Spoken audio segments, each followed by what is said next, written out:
மாதாந்திர பயான் நிகழ்ச்சி நடைபெற்று வருகின்றது. அவ்வப்போது இது போன்ற சிறப்பு நிகழ்ச்சிகளையும் நாம் நடத்தி வருகின்றோம். கொரோனா காலத்திற்கு முன்னால் நடந்த இந்த சிறப்பு நிகழ்ச்சி தற்பொழுதுதான் நடைபெறுவதற்கு அல்லாஹ் நாடி இருக்கின்றான். அல்லாஹ் ஜல்லஷானஹு தஆலா நம்முடைய பகுதியிலே இவ்வளவு பெரிய ஒரு வாய்ப்பை வழங்கி இருக்கின்றான். காலம் முழுக்க மார்க்க உபதேசங்களை கேட்கக்கூடிய வாய்ப்பினையும் பள்ளிவாசலோடு தொடர்பு கொண்டு வாழக்கூடிய வாய்ப்பையும் அல்லாஹ் ஜல்லஷானஹு தஆலா நமக்கு வழங்கி இருக்கின்றான். நாம் இது போன்ற நிகழ்ச்சிகளிலே கலந்து நாம் கேட்கக்கூடிய இந்த பயானின் மூலமாக வெறுமனே நாம் கூட்டத்தை கூட்டினோம், இத்தனை நபர்கள் வந்தார்கள் சென்றார்கள், எல்லோரும் சேர்ந்து நின்று கொண்டு போட்டோ ஷூட் நடத்தினோம் என்றில்லாமல் எந்த கல்வி நமக்கு கிடைத்திருக்கின்றதோ அந்த கல்வியின் மூலமாக நம்முடைய வாழ்க்கையை நாம் மாற்றிக்கொள்ள வேண்டும், திருத்திக் கொள்ள வேண்டும். சகோதரர்களுக்கு மத்தியில பிரிவினைகள் இருக்கக்கூடாது. சமுதாயத்திற்கு மத்தியிலே எந்த விதமான பிரிவினையையும் நாம் ஏற்படுத்தக்கூடாது. பிரிவினையின் மூலமாக உலகம் முழுக்க இஸ்லாமிய சமுதாயம் இன்றும் பின்தங்கிய நிலைமையிலே இருக்கின்றார்கள். அல்லாஹ் ஒற்றுமையாக இருக்க வேண்டும். வஅதஸிமு பிஹபிலில்லாஹி ஜமீஆ, அல்லாஹ்வுடைய கயிற்றை ஒன்றாக நீங்கள் பற்றி பிடித்துக் கொள்ளுங்கள் என்று அல்லாஹ் சொல்றான். ஒற்றுமையாக இருக்க வேண்டிய சமுதாயம் நாட்டிற்கு நாடு, ஊருக்கு ஊர் இப்படி பிரிந்து இருக்கக்கூடிய இந்த சூழ்நிலையிலே, அதுபோன்று குடும்பங்களிலே நடைபெறக்கூடிய நிறைய சிக்கல், நிறைய பிரச்சனைகள், மன அமைதியின்மை, மக்களுக்கு மத்தியிலே சகோதரர்களுக்கு மத்தியிலே உள்ள வேறுபாடுகள், எல்லாவற்றிற்கும் இஸ்லாம் சரியான ஒரு வழிகாட்டுதலை கொடுத்திருக்கின்றது. அந்த வகையிலே நம்முடைய ஷேக் அவர்கள் இன்றைய தினத்திலே மன அமைதிக்கு இஸ்லாம் கூறும் வழிகாட்டல்கள் என்ற தலைப்பிலே உரையாற்ற இருக்கின்றார்கள். அவர்களுடைய உரையை கேட்டு இன்ஷா அல்லாஹ் மன அமைதி பெறுவதற்கான வழியை நாம் பெறுவோம். அல்லாஹ் ஜல்லஷானஹு தஆலா நம் அனைவருக்கும் மன அமைதியையும் சாந்தத்தையும் அல்லாஹ் நமக்கு வழங்குவானாக. தற்பொழுது நம்முடைய ஷேக் அவர்கள் உங்களுக்கு முன்னால் உரையாற்றுவார்கள்.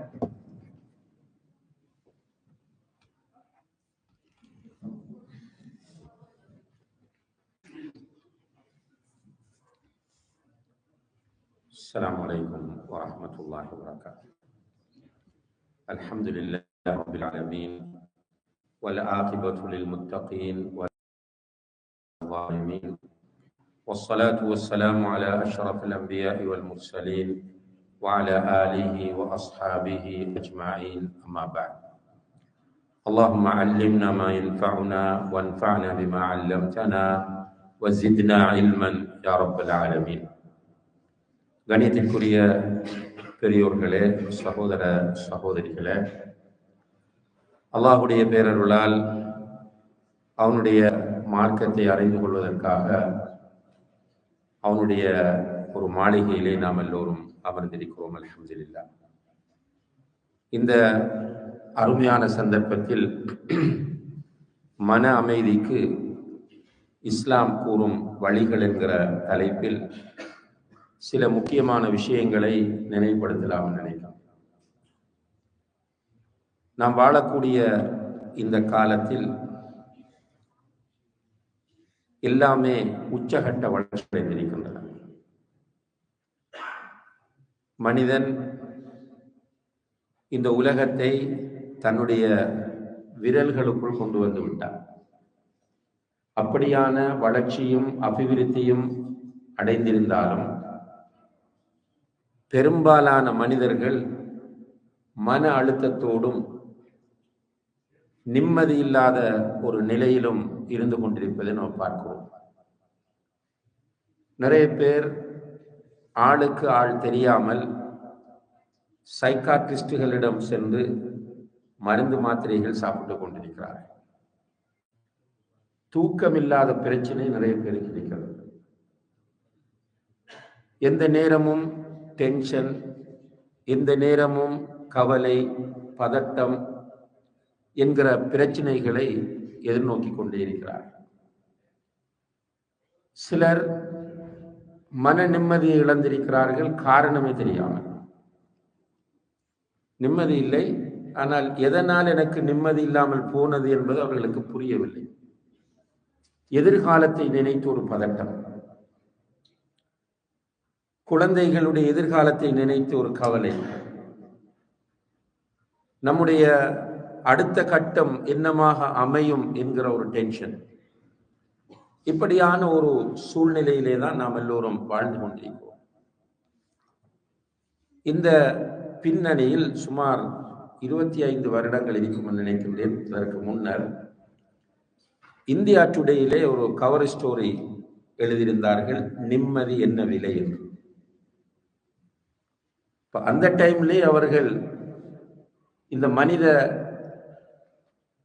மனங்கள் நிம்மதியை இழந்திருக்கிற ஒரு விஷயத்தை சுட்டிக்காட்டி நிம்மதியை விலை கொடுத்து வாங்குவதற்கு தயாராகி கொண்டிருக்கிறார்கள் என்று சொன்னார்கள்.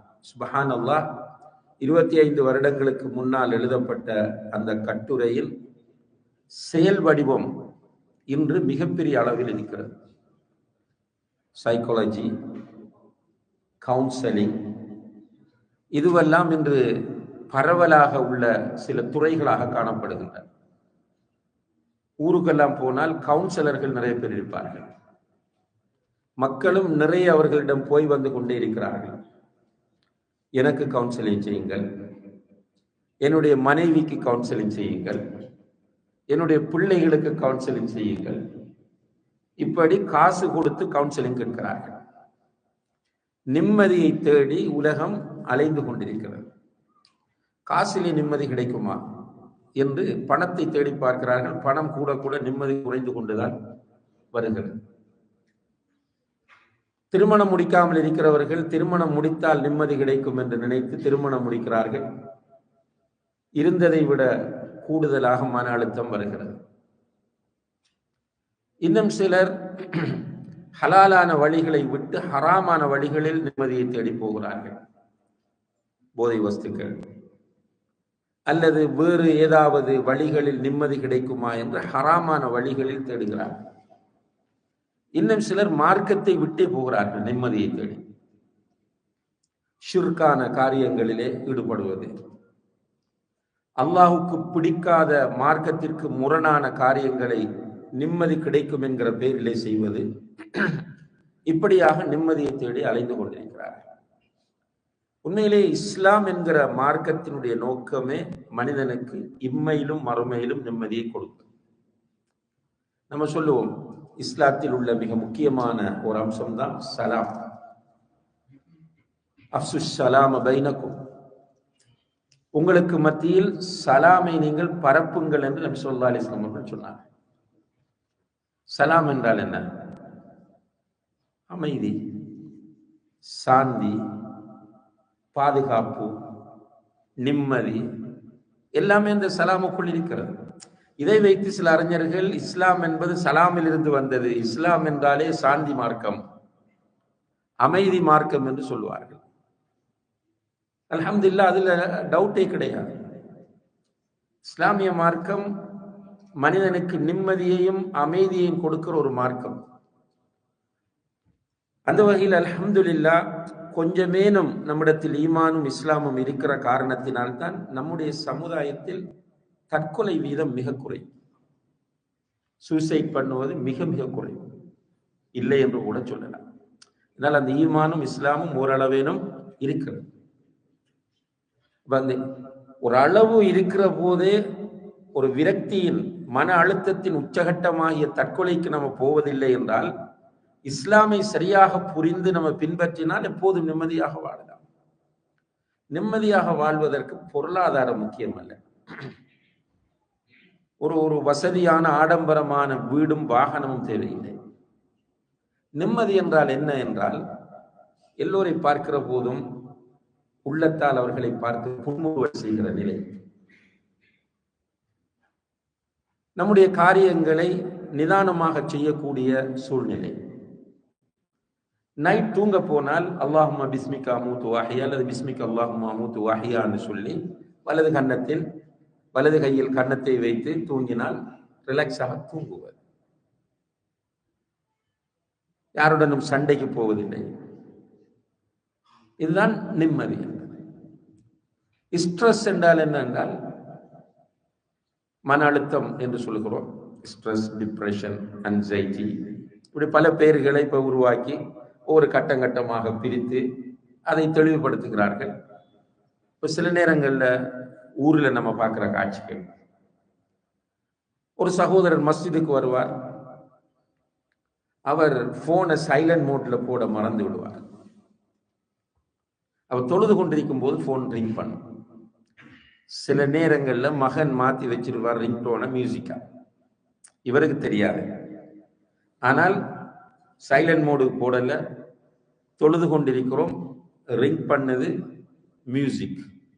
சலாம் கொடுத்துட்டு பார்க்கணும். நீங்க அவரை அப்படி கொலை செய்வது போல எல்லாரும் பார்ப்பாங்க. பார்க்கிறோமா இல்லையா? அந்த சகோதரரை அப்படி முறைத்து பார்ப்பார்கள், கோபத்தோடு பார்ப்பார்கள். இன்னும் சிலர் என்ன கத்திடுவாங்க வழியிலேயே. என்ன மூளை இல்லையா? இந்த கத்துவது என்பது எதனால் என்று கேட்டால் டென்ஷன். அவருக்கு டென்ஷன், அவருக்கு ஸ்ட்ரெஸ் இருக்கிறது. இவர் அந்த அளவுக்கு என்ன பண்ணினார்? அவருடைய போன் தற்செயலாக அடித்தது, ரிங் பண்ணியது, அது ஒரு மேட்டர் இல்லை. அவர் அதை தவிர்த்திருக்க வேண்டும். ஆனால் கூலாக இருக்கிற ஒரு மனிதன், நிம்மதியாக இருக்கிற மனிதன் இதை பெரிதுபடுத்த மாட்டான். நபிகள் நாயகம் ஸல்லல்லாஹு அலைஹி வஸல்லம் அவர்கள் மஸ்ஜிதிலே சஹாபாக்களோடு உட்கார்ந்திருக்கிறார்கள். ஒரு பெரிய மனிதர், அந்த மஸ்ஜிதை சூழ நிறைய இடம் இருக்கிறது, வெளிப்பக்கம். அதுபோல வீடுகள் இருக்கின்றன. எங்குமே செல்லாமல் டைரக்டாக மஸ்ஜிதுக்குள் வந்து மஸ்ஜிதிலே சிறுநீர் கழிக்கிறார். மஸ்ஜிதினுடைய ஒரு ஓரத்தில் போய் சிறுநீர், மஸ்ஜிது நபவி. ரசூலுல்லாஹி அலைஹி வஸல்லம் அவர்கள் அதை எப்படி அணுகினார்கள்? சஹாபாக்கள் மஸ்ஜிதுக்குள் இவர் சிறுநீர் கழிக்கிறார் என்று கோபப்பட்ட போது இல்லை, உட்காருங்க, அவரை விடுங்க, சிறுநீர் கழிச்சு முடியட்டும். சிறுநீர் கழிச்சு முடிஞ்சது பிறகு 2 பேரை கூப்பிட்டு சொன்னா ஒரு பக்கெட்ல தண்ணி கொண்டு போய் அவர் சிறுநீர் கழித்த இடத்தில் ஊத்துங்க, ஊத்தி கிளீன் பண்ணி. அவரை கூப்பிடுறாங்க, சகோதரன் நெஞ்சு வாங்க, உட்கார வைக்கிறாங்க.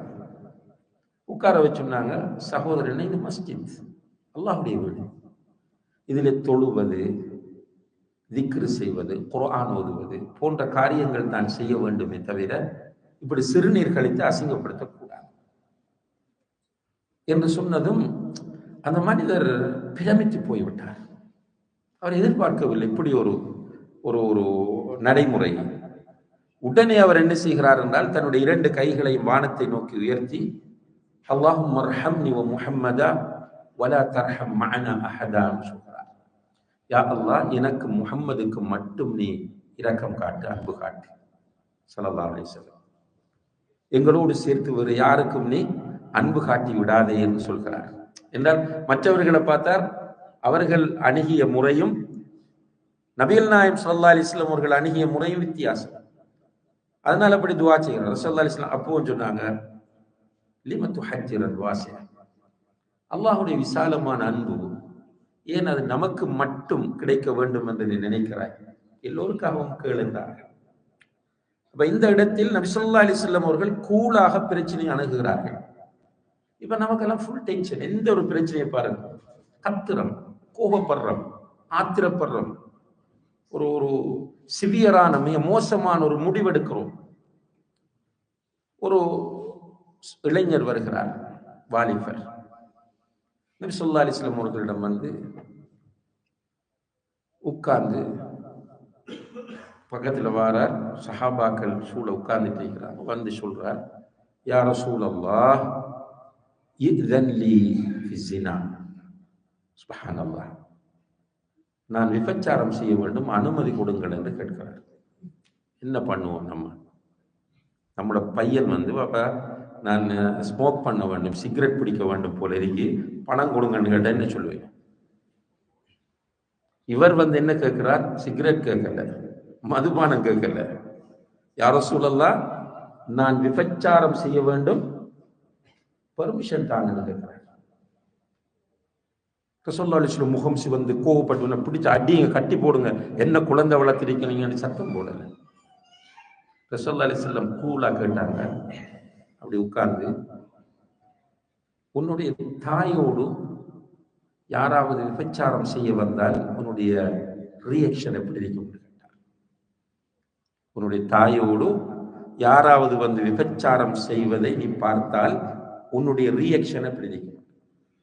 அவர் சொன்னா விட மாட்டார், அப்படி கோபமா சொல்றார். இப்ப நீ ஜினா செய்ய போறது யார்கிட்ட? யாராவது ஒருவர்கிட்ட தாக்கிட்டு தானே போக வேண்டும். அப்ப அவளுடைய பிள்ளைகள் அடுத்தது கேட்டார்கள், உன்னுடைய மகளோடு யாராவது ஜினா செய்ய அனுமதி கேட்டால் அல்லது வந்து ஜினா செய்ய வந்தால் நீ என்ன பண்ணுவாய்? நான் விரும்ப மாட்டேன், அனுமதிக்க மாட்டேன் என்றார். நீ போறது ஒன்று ஒருவருடைய தாயாரிக்கும் அல்லது மகளா? திரும்ப கேட்டார்கள், உன்னுடைய சகோதரியோடு யாராவது ஜினா செய்வதை நீ விரும்புவாயா? இல்லை யாரும் சொல்ல விட மாட்டேன். நீ ஜினா செய்ய போறது ஒரு ரெண்டு சகோதரி. அப்புறம் ஸல்லல்லாஹு அலைஹி வஸல்லம் அவர்கள் நிதானமாக உணர்த்தினார். அதற்கு பிறகு அந்த வாலிபர் புரிந்து கொண்டார். சுப்ஹானல்லாஹ், அழுகிறார். ஸல்லல்லாஹு அலைஹி வஸல்லம் அவருடைய முதுகை தட்டி கொடுத்து அல்லது நெஞ்சை தட்டி கொடுத்து, யா அல்லாஹ் இவருடைய உள்ளத்தை பரிசுத்தப்படுத்துவாயா என்று துஆ செய்து அனுப்பி வைத்தார். நமக்கு வீட்டில கூட சின்ன சின்ன பிரச்சனைகளை ஊதி பெருப்பிக்கிறோமா இல்லையா? சின்ன பிரச்சனை. சில சகோதரர்கள் வருவார்கள், நான் தலாக் சொல்ல போகிறேன் என்று அனுமதி கேட்பார்கள். மார்க்க அடிப்படையில் கூடுமா? நம்ம அவங்கள்ட்ட கேட்ட என்ன பிரச்சனை? ஒரு பிரச்சனையும் கிடையாது.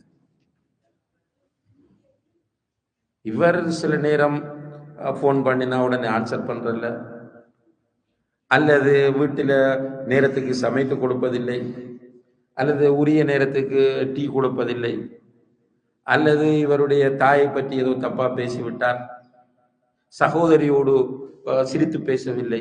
இப்படியான அற்ப காரணங்களை சொல்லி மனைவியோடு வாழ முடியவில்லை, தலாக். என்னன்னா ஸ்ட்ரெஸ், ஏதோ ஒரு டென்ஷன் இருக்கா இல்லையா? எல்லோருமே அந்த நிம்மதியான வாழ்க்கையை தொலைத்து விட்டோம். ஏதோ ஒரு வகையான மன அழுத்தத்தோடு எல்லோரும் வாழ்ந்து கொண்டிருக்கிறோம். இந்த மன அழுத்தத்திற்கான தீர்வு நிச்சயமாக பொருளாதாரத்தில் கிடையாது. இந்த மன அழுத்தத்திற்கான தீர்வு நிச்சயமாக பதவிகளில் கிடையாது. இந்த மன அழுத்தத்திற்கான தீர்வு நிச்சயமாக நம்முடைய எதிரியை தோற்கடிப்பதிலே கிடையாது. இந்த மன அழுத்தத்திற்கான தீர்வு நமக்கு பிடிக்காதவன் வீழ்வதிலே கிடையாது. இந்த மன அழுத்தத்திற்கான முழு தீர்வும் மருத்துவத்திலும் இல்லை. இப்ப நீங்க போறீங்க ஒரு சைக்காட்ரிக் டாக்டர் கிட்ட போய் சொல்றீங்க, எனக்கு ரொம்ப ஸ்ட்ரெஸ் ஆக இருக்கிறது, டிப்ரெஷன் ஆக இருக்கிறது, பதட்டமாக இருக்கிறது. அவர் சில மெடிசின் தருவார். அந்த மெடிசின் என்ன செய்வாங்க, ஃபர்ஸ்ட் ஒரு சின்ன டோஸ் தந்து அதுக்கு அப்புறம் கூட்டி கூட்டி கூட்டி அதிகரிச்சுட்டு போவார். ஒன்று நம்ம அப்படியே வீக் ஆகிடும் மென்டலி. சொல்யூஷன் ஈஸியா கிடைக்காது ஒரு சில நோய்கள் தவிர. அப்ப நிம்மதி வேண்டும் என்றால் ஒரே தீர்வு இஸ்லாம் தான். இந்த உலகத்தில் எந்த நிலையிலும் நிம்மதி. காசு இருந்தாலும் நிம்மதி, காசு இல்லாட்டி நிம்மதி. ஹெல்த்தியாக இருந்தாலும் நிம்மதி, நோயோடு இருந்தாலும் நிம்மதி. குழந்தை கிடைத்தாலும் நிம்மதி, குழந்தை கிடைக்காட்டி நிம்மதி. ஜொப் இருந்தாலும் நிம்மதி, ஜொப் இல்லாட்டியும் நிம்மதி. எல்லா நிலைகளிலும் நிம்மதியாக இருக்க வேண்டும் என்றால் ஒரே தீர்வு என்ன? இஸ்லாம் தான். அல்லாஹ் ஒருவன் இருக்கிறான் என்பது உண்மையா இல்லையா? அது நமக்கு டவுட் இல்லை, உண்மை.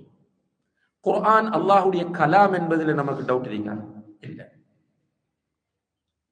அல்லாஹுடைய கலாம் அத்தனை உண்மையானது என்பதில் நமக்கு சந்தேகம் இருக்கா? கிடையாது. அல்லாஹ் சொன்னா நடக்குமா? நடக்காத? கண்டிப்பாக நடக்கும். அல்லாஹ் அல் குர்ஆனில் சொல்லுகிறான், மன் அமில சாலிஹன் மின் தக்கரின் அவ் உன்ஸா வஹுவ முஃமின் ஃபலனுஹியன்னஹு ஹயாத்தன் தய்யிபா. சுப்ஹானல்லாஹ். மன் அமில சாலிஹன் மின் தக்கர் அவ் உன்ஸா, ஆணோ பெண்ணோ, ரெண்டு பேரையுமே தனித்தனியா சொல்றாங்க. தக்கர்ண்டா ஆண், உன்சாண்டா பெண். ஆணோ பெண்ணோ முஃமினாக இருக்கிற நிலையில் சாலிஹான அமல்கள் செய்வார்கள் என்றால் ஃபலனுஹியன்னஹு ஹயாத்தன் தய்யிபா, நிச்சயமாக அவரை நாம் மகிழ்ச்சியான, மங்களகரமான, சந்தோஷமான, அழகான வாழ்க்கை வாழச் செய்வோம். எங்கன்னு சொல்லல. எங்கே என்று சொல்லவில்லை என்றால் அர்த்தம் அது இந்த உலகத்திற்கும் மறு உலகத்திற்கும் உரியது. இந்த உலகத்தில் மட்டுமல்ல, அந்த உலகத்துக்கு மட்டுமென்று எடுக்கலாம். மறுமை என்று மட்டும் சொல்லியிருந்தால் மறுமை என்று மட்டும் எடுக்கலாம். ஆனால் இந்த வசனத்தில் அல்லாஹ் நிச்சயமாக அவர்களை ஹயாத்துல் தய்யிபா, எல்லாருக்கும் இந்த தய்யிப் என்ற சொல்லுக்கு அர்த்தம் தெரியும். ஹயாத் என்ற வாழ்க்கை என்ற தெரியும். தய்யிப் என்றாலும் தெரியும். தய்யிப் என்ற ஜென்ரலாக குட், எக்ஸலண்ட், ஹாப்பினஸ் என்கிற கருத்துக்களை தரும். மகிழ்ச்சி, சந்தோஷம், அழகு. இந்த குர்ஆன் வசனத்தை நம்ம ஈமான் கொள்ள வேண்டும். இதுதான் பிரச்சனை. ஷேக் அவர்களும் ஆரம்பிக்கும் போது சொன்னார்கள், பயான் கேட்டுட்டு நம்முடைய ஸ்டைல் என்ன தெரியுமா? இப்ப பயானுடைய விஷயத்துல, ஸ்பீச்சினுடைய விஷயத்துல, ஹுத்பாவுடைய விஷயத்துல நம்முடைய சமுதாயம் பழகி இருக்கிற கல்ச்சர் என்ன தெரியுமா? என்ன? லைஃப்ல எடுத்து நடக்க ட்ரை பண்றேன், எனக்கு யோசிக்கிறேன். முதல் மதிப்பெண் கொடுக்கிறது. மாஷா அல்லாஹ், சூப்பர் ஸ்பீச்சா, அருமையான பேச்சு. அடுத்தது என்ன? இன்னைக்கு மக்களுக்கு தேவையான பேச்சு. உனக்கு தேவையில்லையா? சிலர் அப்படி பயான் முடிஞ்சு போகும்போது சொல்லுவாங்க, அருமையா பேசினார், ஆனா வர வேண்டியவன் வரல. நமக்கு நம்ம யோசிக்கிறதில்ல. இது ஒரு பெரிய பலகீனம் சகோதர சகோதரிகளே. சஹாபாக்கள் ஒரு குர்ஆன் வசனம் இறக்கப்பட்டால் அவர்களுக்கு என்று நினைத்தார்கள். இதெல்லாம் நம்ம கொஞ்சம் சீரியஸா திங்க் பண்ண வேண்டிய விஷயங்கள். சும்மா கேட்டுட்டு திரும்பவும் எனக்கு மதிப்பெண் தந்துட்டு போகாம நம்ம வாழ்க்கைக்கு என்று யோசிக்க வேண்டிய அம்சங்கள் இது. நானும் தான் இப்ப பேச வந்தா நான் சொல்றேன்னா மக்களுக்கு நல்லா கொடுத்துடணும், எனக்கு இல்லை. அதனால தான் பார்க்கிறோம், நல்லா பேசுவார், சதக்காவை பத்தி பேசுவார், சதக்கா செய்ய மாட்டார். மன்னிக்கணும் என்று நல்லா கத்தி பேசுவார், மன்னிக்க மாட்டார். இன உறவுகளை, இரத்த உறவுகளை சேர்ந்து வாழ வேண்டும் என்று மெம்பர்ல முழங்குவார். அவர் தம்பி வந்து சொல்லுவார், இவர் பேசுறது மட்டும்தான் வீட்டை முழு பேருடைய குழப்பம். ஏனென்றால் ஒரு மைண்ட் ஒரு டிஃப்ரெண்டாக மாற்றப்பட்டு விட்டது. நபி ஸல்லல்லாஹு அலைஹி வஸல்லம் அவர்கள் அருளப்பட்ட குர்ஆன் எல்லாம் அவர்களுக்கு என்று எடுத்தார்கள், சஹாபாக்கள் அவர்களுக்கு என்று எடுத்தார்கள். அதில் பெரிய மாற்றம் உண்டு. ஒரு சந்தர்ப்பத்தில் ஒரு குர்ஆன் வசனம் இறங்குகிறது, லா தர்ஃபஉ அஸ்வாதக்கும் ஃபௌக ஸௌத்தின் நபி, நபியுடைய சத்தத்துக்கு மேல் உங்களுடைய சத்தத்தை நீங்கள் உயர்த்த வேண்டாம். அப்படி நீங்கள் உயர்த்தினால் உங்களுடைய அமல்கள் பாத்திலாகிவிடும். இது பொதுவாக இறங்கின குர்ஆன் வசனம். ஒரு நபித்தோழர், நபி ஸல்லல்லாஹு அலைஹி வஸல்லம் அவருடைய லீடர்ஷிப் எப்படி என்றால் எல்லோரையும் அவதானிப்பார். மஸ்ஜிதுக்கு வரக்கூடிய எல்லாரையும் பார்ப்பாங்க. யாரும் வரலன்னா உடனே அவர்களுக்கு தெரியும். ஒரு நபித்தோழரை 2-3 வக்து தொழுகைக்கு காணவில்லை. ரசூலுல்லாஹி அலைஹி வஸல்லம் அவர்கள் கேட்கிறார்கள், அவர் எங்க? தெரியல யா ரசூலல்லாஹ், அவர் வரலன்னு சொன்னவனே போய் பாருங்கன்னு சொன்னார். அவரை வீட்டுக்கு போனால் அவர் அழுது கொண்டிருக்கிறார். போய் சொல்றாங்க, உன்னை அல்லாஹ்வுடைய தூதர் விசாரித்தார்கள், உன்னை காணவில்லை என்று எங்களை பார்த்து விட்டு வர சொன்னார்கள். அவர் சொல்றார், எனக்கு வாரத்துக்கு வெக்கமா இருக்கு, பயமா இருக்கு. ஏன்? இல்ல, உன்னை அல்லாஹ்வுடைய தூதர் கூப்பிட்டு வர சொல்லியிருக்கிறார். அப்ப அவர் அல்லாஹ்வுடைய தூதர் அழைத்தார்கள் என்றதும் போகிறார். போனதும் அல்லாஹ்வுடைய தூதர் கேட்கிறார்கள், ஏன் வராமல் வீட்டில் இருக்கிறார்கள்? அழுகிறார்.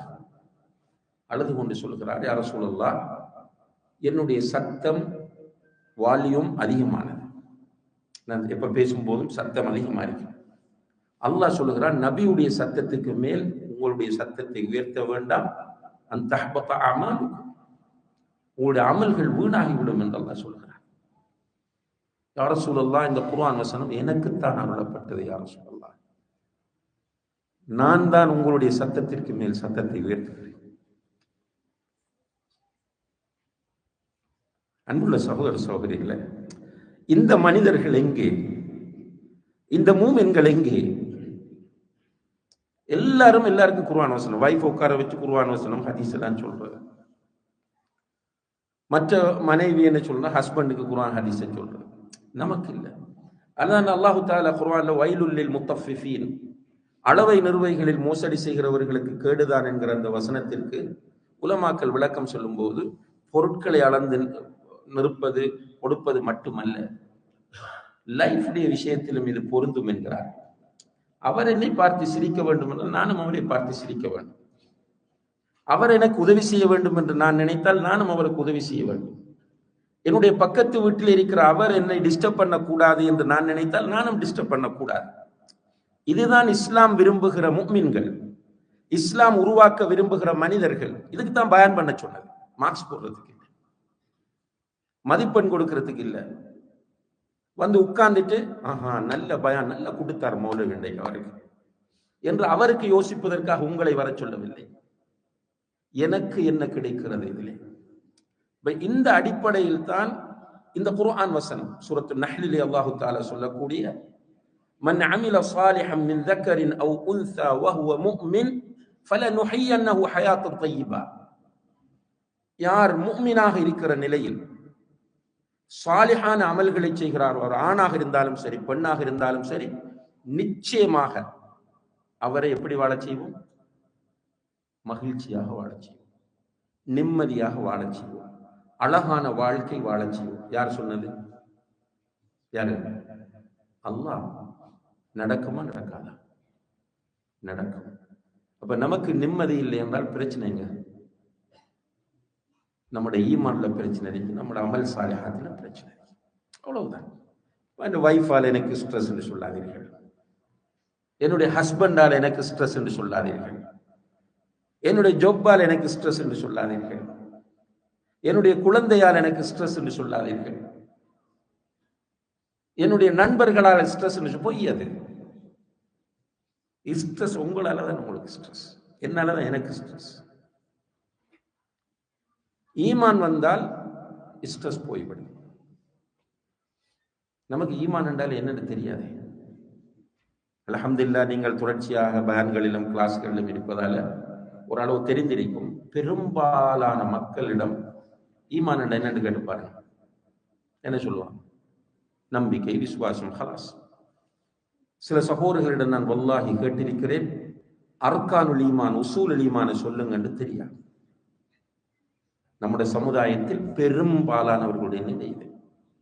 என்னால் ஜும்மாவுக்கு கூட வாரல ஊர்ல பாப்பீங்க, பெரிய பள்ளிவாசல், சுப்ஹானல்லாஹ். இப்ப இங்க ஒரு மொஸ்குன்னா அசருக்கு பார்த்தாலும் இப்ப கிராண்ட் மொஸ்குன்னு சொல்றீங்க, அசருக்கு இது எவ்வளவு தூரத்துல மக்கள் இருக்கிறாங்க. அப்ப அசர் தொழுகைக்கு பார்த்தீங்க ஃபுல் பள்ளி, என்ன பள்ளியில இடம் இல்லை. ஸோ ஒரு நேற்று ஒரு பள்ளிக்கு முந்தின நாள் ஒரு பள்ளிக்கு ஜும்மா போயிருந்து 2வது ஜும்மா நடத்துறாங்க. இந்த வந்த மக்களுக்கு இடம் பத்தல. ஊர்ல பெரிய பள்ளி, ஃபஜ்ருக்கு எத்தனை பேர் வராங்க? ஃபஜ்ரு தொழுகைக்கு அந்த பெரிய மஸ்ஜிதுல எத்தனை பேர் வராங்க? 2 சஃப் 3 சஃப் கூடினா 4 சஃப். வக்து தொழுகை இல்லை. ஜும்மாவுக்கு எப்ப வருவாங்க தெரியுமா? இமாம் மிம்பருக்கு ஏறும்போது முன்னாடி ஒரு 50-100 பேர் உட்கார்ந்துட்டு இருப்பாங்க. ஒரு சில பள்ளிகள் தவிர பெரும்பாலான பள்ளிகளை கொஞ்சம் பேர் உட்கார்ந்துட்டு இருப்பாங்க. ஜும்மா முடிகிற நேரத்தில் 2வது ஹுத்பா பெரும்பாலும் அரபியிலே ஓதுவார்கள். 2வது ஹுத்பா ஓதுற நேரம் பள்ளி ஃபுல்லாகி நிறைந்து இடம் இல்லாம தெருவெல்லாம் நிற்பார்கள். இதுதான் நம்மளோட மக்களுடைய ஸ்டைல். அப்ப பயான் கேட்கறல்ல, ஹுத்பா கேட்கறல்ல, இஸ்லாமிக் புக்ஸ் வாசிக்கிறல்ல, ஏதாவது சோசியல் மீடியாக்களில் வரக்கூடிய செய்தி மார்க்க ரீதியான உரைகளை, ஹுத்பாக்களை, வகுப்புகளை கேட்பதில்லை. அதெல்லாம் அவர்களுடைய பார்வையில் பிற்போக்கானது. என்னது? பிற்போக்கானது. நம்ம பிசினஸ், நம்மகிட்ட பணம், நம்மகிட்ட எஜுகேஷன், நான் இன்டலெக்சுவல், அப்படி ஒரு டீம் இருக்கு, கல்விமான். ஆனா அத்தஹியாத்து தெரியாது, வஜ்ஹத்து தெரியாது, சூரத்துல் ஃபாத்திஹா ஒழுங்கா தெரியாது, இன்டலெக்சுவல். பார்த்தா சூசைட் பண்ண ட்ரை பண்றார், வைஃபை டைவோர்ஸ் பண்ணிட்டார், பிள்ளையும் அவர் பிரிஞ்சு வாழ்றாங்க. அப்ப ஈமான் என்றால் என்ன என்று ஒரு மனிதனுக்கு தெரிந்தால், அந்த ஈமான் அவனுடைய உள்ளத்தில் சரியான முறையில் இடம் பிடித்தால் என்ன பிரச்சனை வந்தாலும் நிம்மதி. பிரச்சனை இல்லாம இருக்க முடியாது உலகத்தில். பிரச்சனை இல்லாம வாழலுமா? அப்படி நினைத்தால் குர்ஆனை மறக்கிறோம். பிரச்சனை இருக்கும், சோதனை இருக்கும். பிரச்சனை இல்லாமல் இருப்பது நிம்மதி என்று புரிந்து கொண்டால் அது பிழையான புரிதல், 100% பிழையான புரிதல். அல்லாஹ் குர்ஆனில் பல இடங்களில் சொல்லுகிறான், வலனபுலுவன்னக்கும், நிச்சயமாக உங்களை நாம் சோதிப்போம். அல்லதி ஹலகல் மூத வல் ஹயாத லியபுலுவக்கும், உங்களை படைச்சிருக்கிறதை உங்களை சோதிப்பதற்காக. அப்ப சோதனையின் வடிவங்களையும் சொல்லுகிறான். வலனபுலுவன்னக்கும் பிஷைஇன் மினல் ஹவுஃப், பயத்தால் சோதிப்போம், வல் ஜூ', பசியால் சோதிப்போம், வனக்ஸி மினல் அம்வால், பொருளாதாரத்தை குறைப்பது கொண்டு சோதிப்போம், வல் அன்ஃபுஸ், உயிர்களை பறிப்பது கொண்டு சோதிப்போம், வஸமராத், உங்களுடைய விளைச்சல்களில் நஷ்டத்தை ஏற்படுத்தி சோதிப்போம். சோதனை வந்து கொண்டே இருக்கும். அதிலும் கூடுதலாக சோதிக்கப்படுகிறவர்கள் யாரு? யாரு? நபிமார்.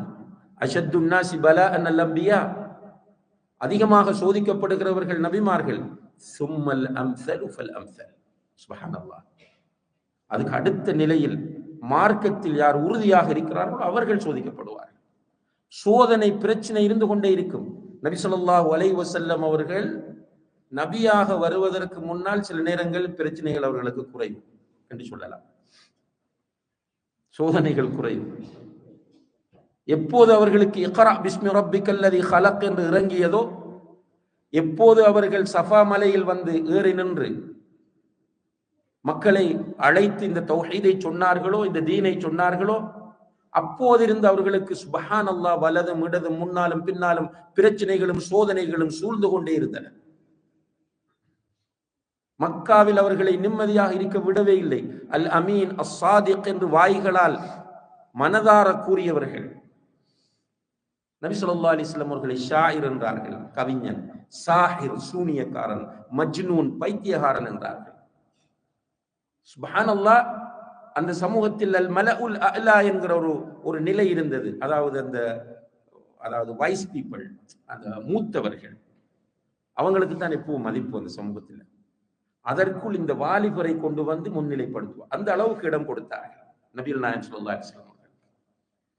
ஆனால் நபியாக வந்த பிறகு அவர்களுடைய முகத்தில் காரை உமிழ்ந்தார்கள், முகத்தில் காரை துப்பி இருக்கிறார்கள், செருப்பால் அடித்திருக்கிறார்கள் முகத்தில். ஸல்லல்லாஹு அலைஹி வஸல்லம் அவருடைய கழுத்தை நெரித்திருக்கிறார்கள். ஒரு கட்டத்தில் ரசூல் ஸல்லல்லாஹு அலைஹி வஸல்லம் அவர்கள் கஅபாவிலே தொழுது கொண்டிருக்கிற போது அவர்கள் சுஜூதில் இருக்கிற நிலையில் அவர்களுடைய தலையில் பல நாட்களுக்கு முன்னால் செத்து பேட் ஸ்மெல் வீசிக்கொண்டிருந்த பழுதடைந்த ஒரு ஒட்டகத்தின் குடல்களை கொண்டு வந்து போட்டு அவர்கள் மூச்சு திணற அவர்களுக்கு முன்னால் நின்று டான்ஸ் ஆடினார்கள். அவர்களை பல கோணங்களில் கொடுமைப்படுத்தினார்கள். அப்ப நம்ம நினைக்க கூடாது, அன்புள்ள சகோதர சகோதரிகளை, பிரச்சனை இல்லாமல் நான் வாழ வேண்டும் என்று நினைத்தால் நீங்க வாழ்க்கையை புரியவில்லை. வாழ்க்கை ஒரு போராட்டம். ஆனால் முக்கியம் என்னவென்றால் இந்த பிரச்சனைகளுக்கு மத்தியில் மனம் ரிலாக்ஸாக இருப்பது. கடுமையான நோய் இருக்கும். சுப்ஹானல்லாஹ், சில நேரங்களில் டாக்டர்ஸ் டேட் கொடுத்திருப்பாங்க. ஆனா அவர் மனம் தூய்மையா இருக்கும், ஹாப்பியா இருக்கும், சந்தோஷமா இருக்கும். சில நேரங்களில் அவர் அழுவார். அந்த அழுகையின் அர்த்தம் அவர் வாழ ஆசைப்பட்டு அழுகிறார் என்பதல்ல. என்னுடைய மௌத் நல்ல மௌத்தாக ஆகிவிட வேண்டும் என்கிற அழுகையாக இருக்கும். ஆனா இன்றைக்கு நமக்கு சின்ன ஒரு பிரச்சனை வந்தாலும் தாங்க முடியவில்லை. காரணம், ஈமான் சரியாக இல்லை. இந்த ஈமான் நம்மிடத்தில் சரியாக வர வேண்டும். சரியாக வரணும் என்றால் ஈமானை படிக்க வேண்டும். சும்மா ஈமான் வராது. ஈமானுடைய அரக்கான்கள் இருக்கின்றன.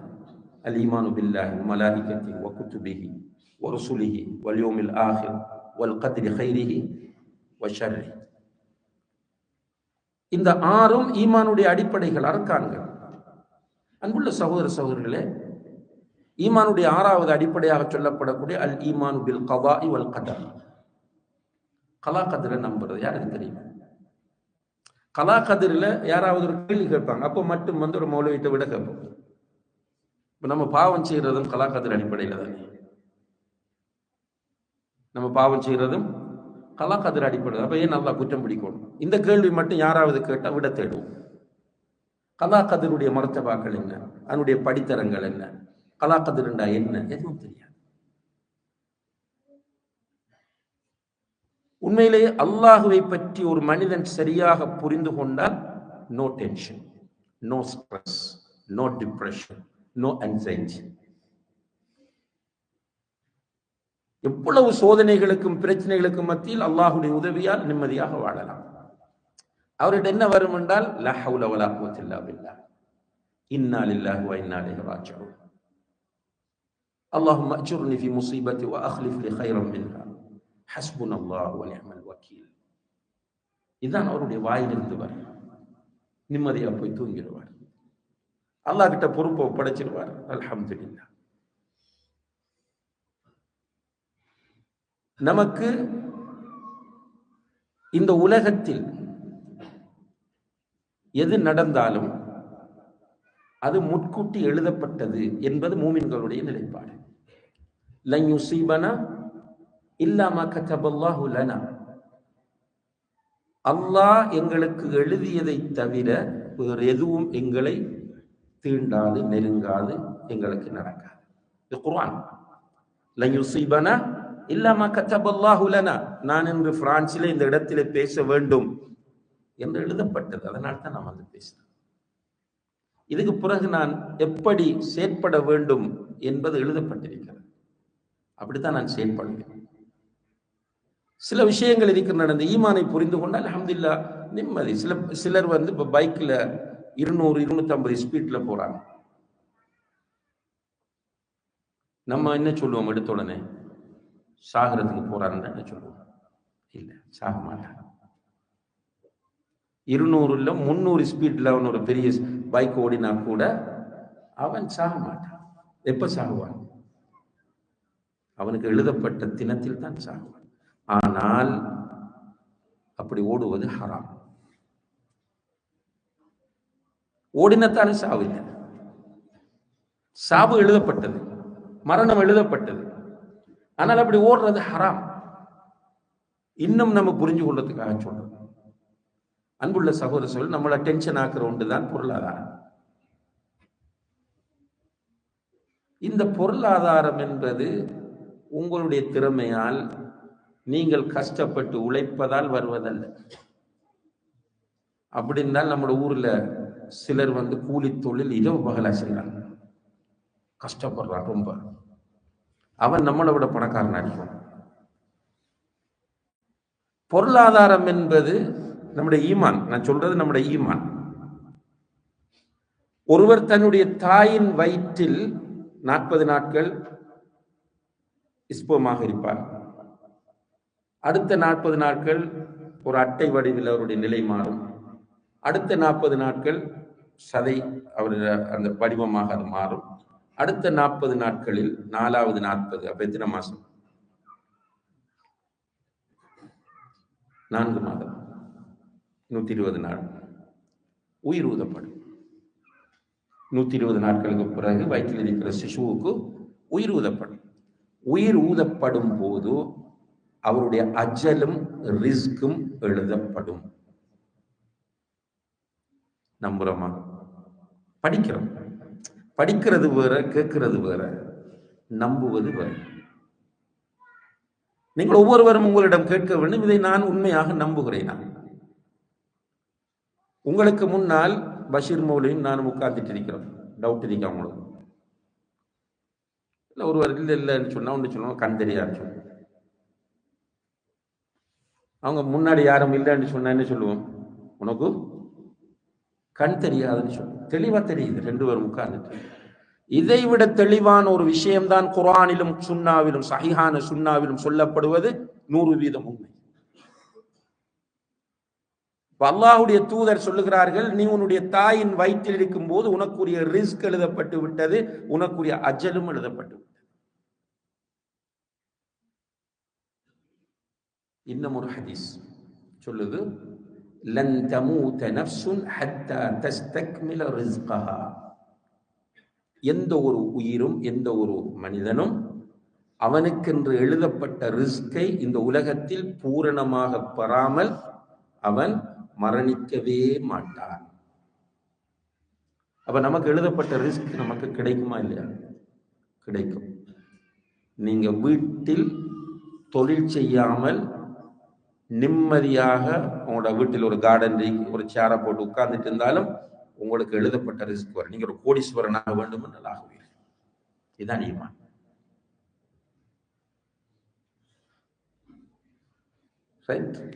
கண்டிப்பாக கிடைக்கும். ஆனால் உங்களுடைய உடலில் வலிமை இருக்கும் போது தொழில் செய்யாம உட்கார்றது என்ன? ஹராம். 2 வேற வேற. கிடைக்கும் என்பது வேற, தொழில் செய்யாமல் இருப்பது என்பது வேறு. தொழில் செய்யாமல் இருக்கிறது ஹராம். ரிஸ்க், எழுதப்பட்ட ரிஸ்க் வரும். நீங்கள் தேடி போனாலும் வரும், தேடி போகாவிட்டாலும் வரும். இதுதான் ஈமான். அந்த ஈமானை ரிஃப்ரெஷ் பண்ணுவதற்காக தொழுகையில் 2 சந்தர்ப்பங்களில் ஒரு விக்ர் நமக்கு சொல்லித் தரப்பட்டிருக்கிறது. நிறைய பேர் அதை மைண்ட் பண்றதில்ல. ஓதுகிற சிலருக்கு அதுக்கு பொருளும் தெரியாது. இப்போ ருக்கு முடிந்ததும் சமி அல்லாஹு லிமன் ஹமிதா சொல்லுகிறோம். ருக்குவில் இருந்து நிலைக்கு வரும்போது சமி அல்லாஹு லிமன் ஹமிதா சொல்லுகிறோம். சொல்லிட்டு என்ன சொல்லுவோம்? எல்லாரும் எது லேசா கிடைக்குதோ அதைத்தான் பாடமாக்குவோம். என்ன பாடம்? ரப்பனா வலக்கல் ஹம்த், அல்ஹம்துலில்லாஹ். தொழுகை சிஹத் ஆகிறதுக்கான திக்ரனைக்கு பாடம். ஆனால் அதிலே அல்லாஹ்வுடைய தூதர் கற்றுத்தந்த ஒரு நீளமான திக்ர் இருக்கிறது. அல்லாஹும்ம ரப்பனா வலக்கல் ஹம்த் மில்அ ஸமாவாதி வ மில்அல் அர்த் வ மில்அ மா பைனஹுமா வ மில்அ மா ஷி'த மின் ஷைஇன் பஅதஹு அஹ்ல ஸனாஇ வல் மஜ்த் அஹqqு மா قال العبد وكلنا لك عبد اللهم لا مانع لما أعطيت ولا معطي لما منعت. அதே போல சலாம் கொடுத்த பிறகு அஸ்தக்ஃபிருல்லாஹ் அஸ்தக்ஃபிருல்லாஹ் அஸ்தக்ஃபிருல்லாஹ் அல்லாஹும்ம அன்தஸ் ஸலாம் மின்கஸ் ஸலாம் தபாரக்த யா தல் ஜலாலி வல் இக்ராம் அல்லாஹும்ம லா மானிஅ லிமா அஅதைத் வலா முஅதி லிமா மனஅத் வலா யன்ஃபுல் ஜத் மின்கல் ஜத். அன்புள்ள சகோதரர்களே, இந்த அல்லாஹும்ம லா மானிஅ லிமா அஅதைத் வலா முஅதி லிமா மனஅத் என்பதுக்கு பொருள் தெரிஞ்சவங்க கை தூக்குங்க. எப்படி நிம்மதி வரும்? இது அகீதா, இது ஈமான். நம்ம அதுக்கு முக்கியத்துவம் கொடுக்கல. அல்ஹம்துலில்லாஹ், இந்த நாட்டில் நமக்கு தொடர்ந்து வாழ்வதற்கு பிரெஞ்சு மொழி தேவையா? படிச்சுத்தான் ஆகும். எக்ஸாம் ஷீட் பண்ணணும்னா படிச்சுத்தான் ஆகும். நான் ஒவ்வொரு ஐரோப்பிய நாடுகளுக்கும் போகும்போது அங்குள்ள நிலைமைகளை பார்த்தா மாஷா அல்லாஹ் தபாரக்கல்லாஹ். இப்போ ஜெர்மனியில் உள்ள எல்லாருக்கும் டொச் தெரியும் என்றால் அவர்கள் அந்த டொச்சை படித்து எக்ஸாம் படித்து பாஸ் ஆகும். எங்கள் நெதர்லாந்துக்கு வந்தால் டச் தெரியும், அங்கே இட்டாலியன் லாங்குவேஜ் தெரியும். எல்லாருக்கும் எல்லாம் தெரியும். வந்து முழு பேருக்கும் கொஞ்சம் மேலும் தெரியும். அறவே பிரெஞ்சு தெரியாது, அறவே டொச் தெரியாது, அறவே டச் தெரியாது, அறவே இட்டாலியன் தெரியாத, ஸ்பானிஷ் தெரியாத யாரும் இங்கே இல்லை நம்மளோட நாட்டு மக்கள். என்றால் அதுக்கு முக்கியத்துவம் கொடு என்றால் ஃபுலுஸ். அதுக்கு பின்னால் என்ன இருக்கு? துன்யா, ஃபுலுஸ் இருக்கு, காசு இருக்கு. இந்த அல்லாஹும்ம லா மானிஅ லிமா அதைத் வலா முஅத்தி லிமா மனத் மௌலவி நிறைய சொல்லியிருப்பார். இது எனக்கு என்னதுக்கு? அது மௌலவி பாடமாகிட்டு போட்டு, இமாம் பாடமாகிட்டு போட்டு. என்ன சொல்லுது இந்த அல்லாஹும்ம லா மானிஅ லிமா அதைத் வலா முஅத்தி லிமா மனஅத் என்பது என்ன சொல்லுகிறது? நன்றாக புரிந்து கொள்ளுங்கள் பொருளை. அல்லாஹும்ம, யா அல்லாஹ், லா மானிஅ லிமா அதைத், நீ தருவதை தடுப்பதற்கு யாராலும் முடியாது. சுப்ஹானல்லாஹ். நீ தருவதை தடுப்பதற்கு யாராலும் முடியாது. வலா முஅத்திய லிமா மனஅத், நீ தடுத்ததை தருவதற்கும் யாராலும் முடியாது. சுப்ஹானல்லாஹ். எதுல? காசுல மட்டுமா? முழு லைஃப். நீங்க எவ்வளவுதான் முயற்சி செஞ்சாலும் உங்களுக்கு குழந்தை கிடைக்க கூடாது என்று அல்லாஹ் முடிவெடுத்துட்டான்னா கிடைக்காது. அது முழு மருத்துவ உலகமும் ஒன்று சேர்ந்தால் நடக்காது.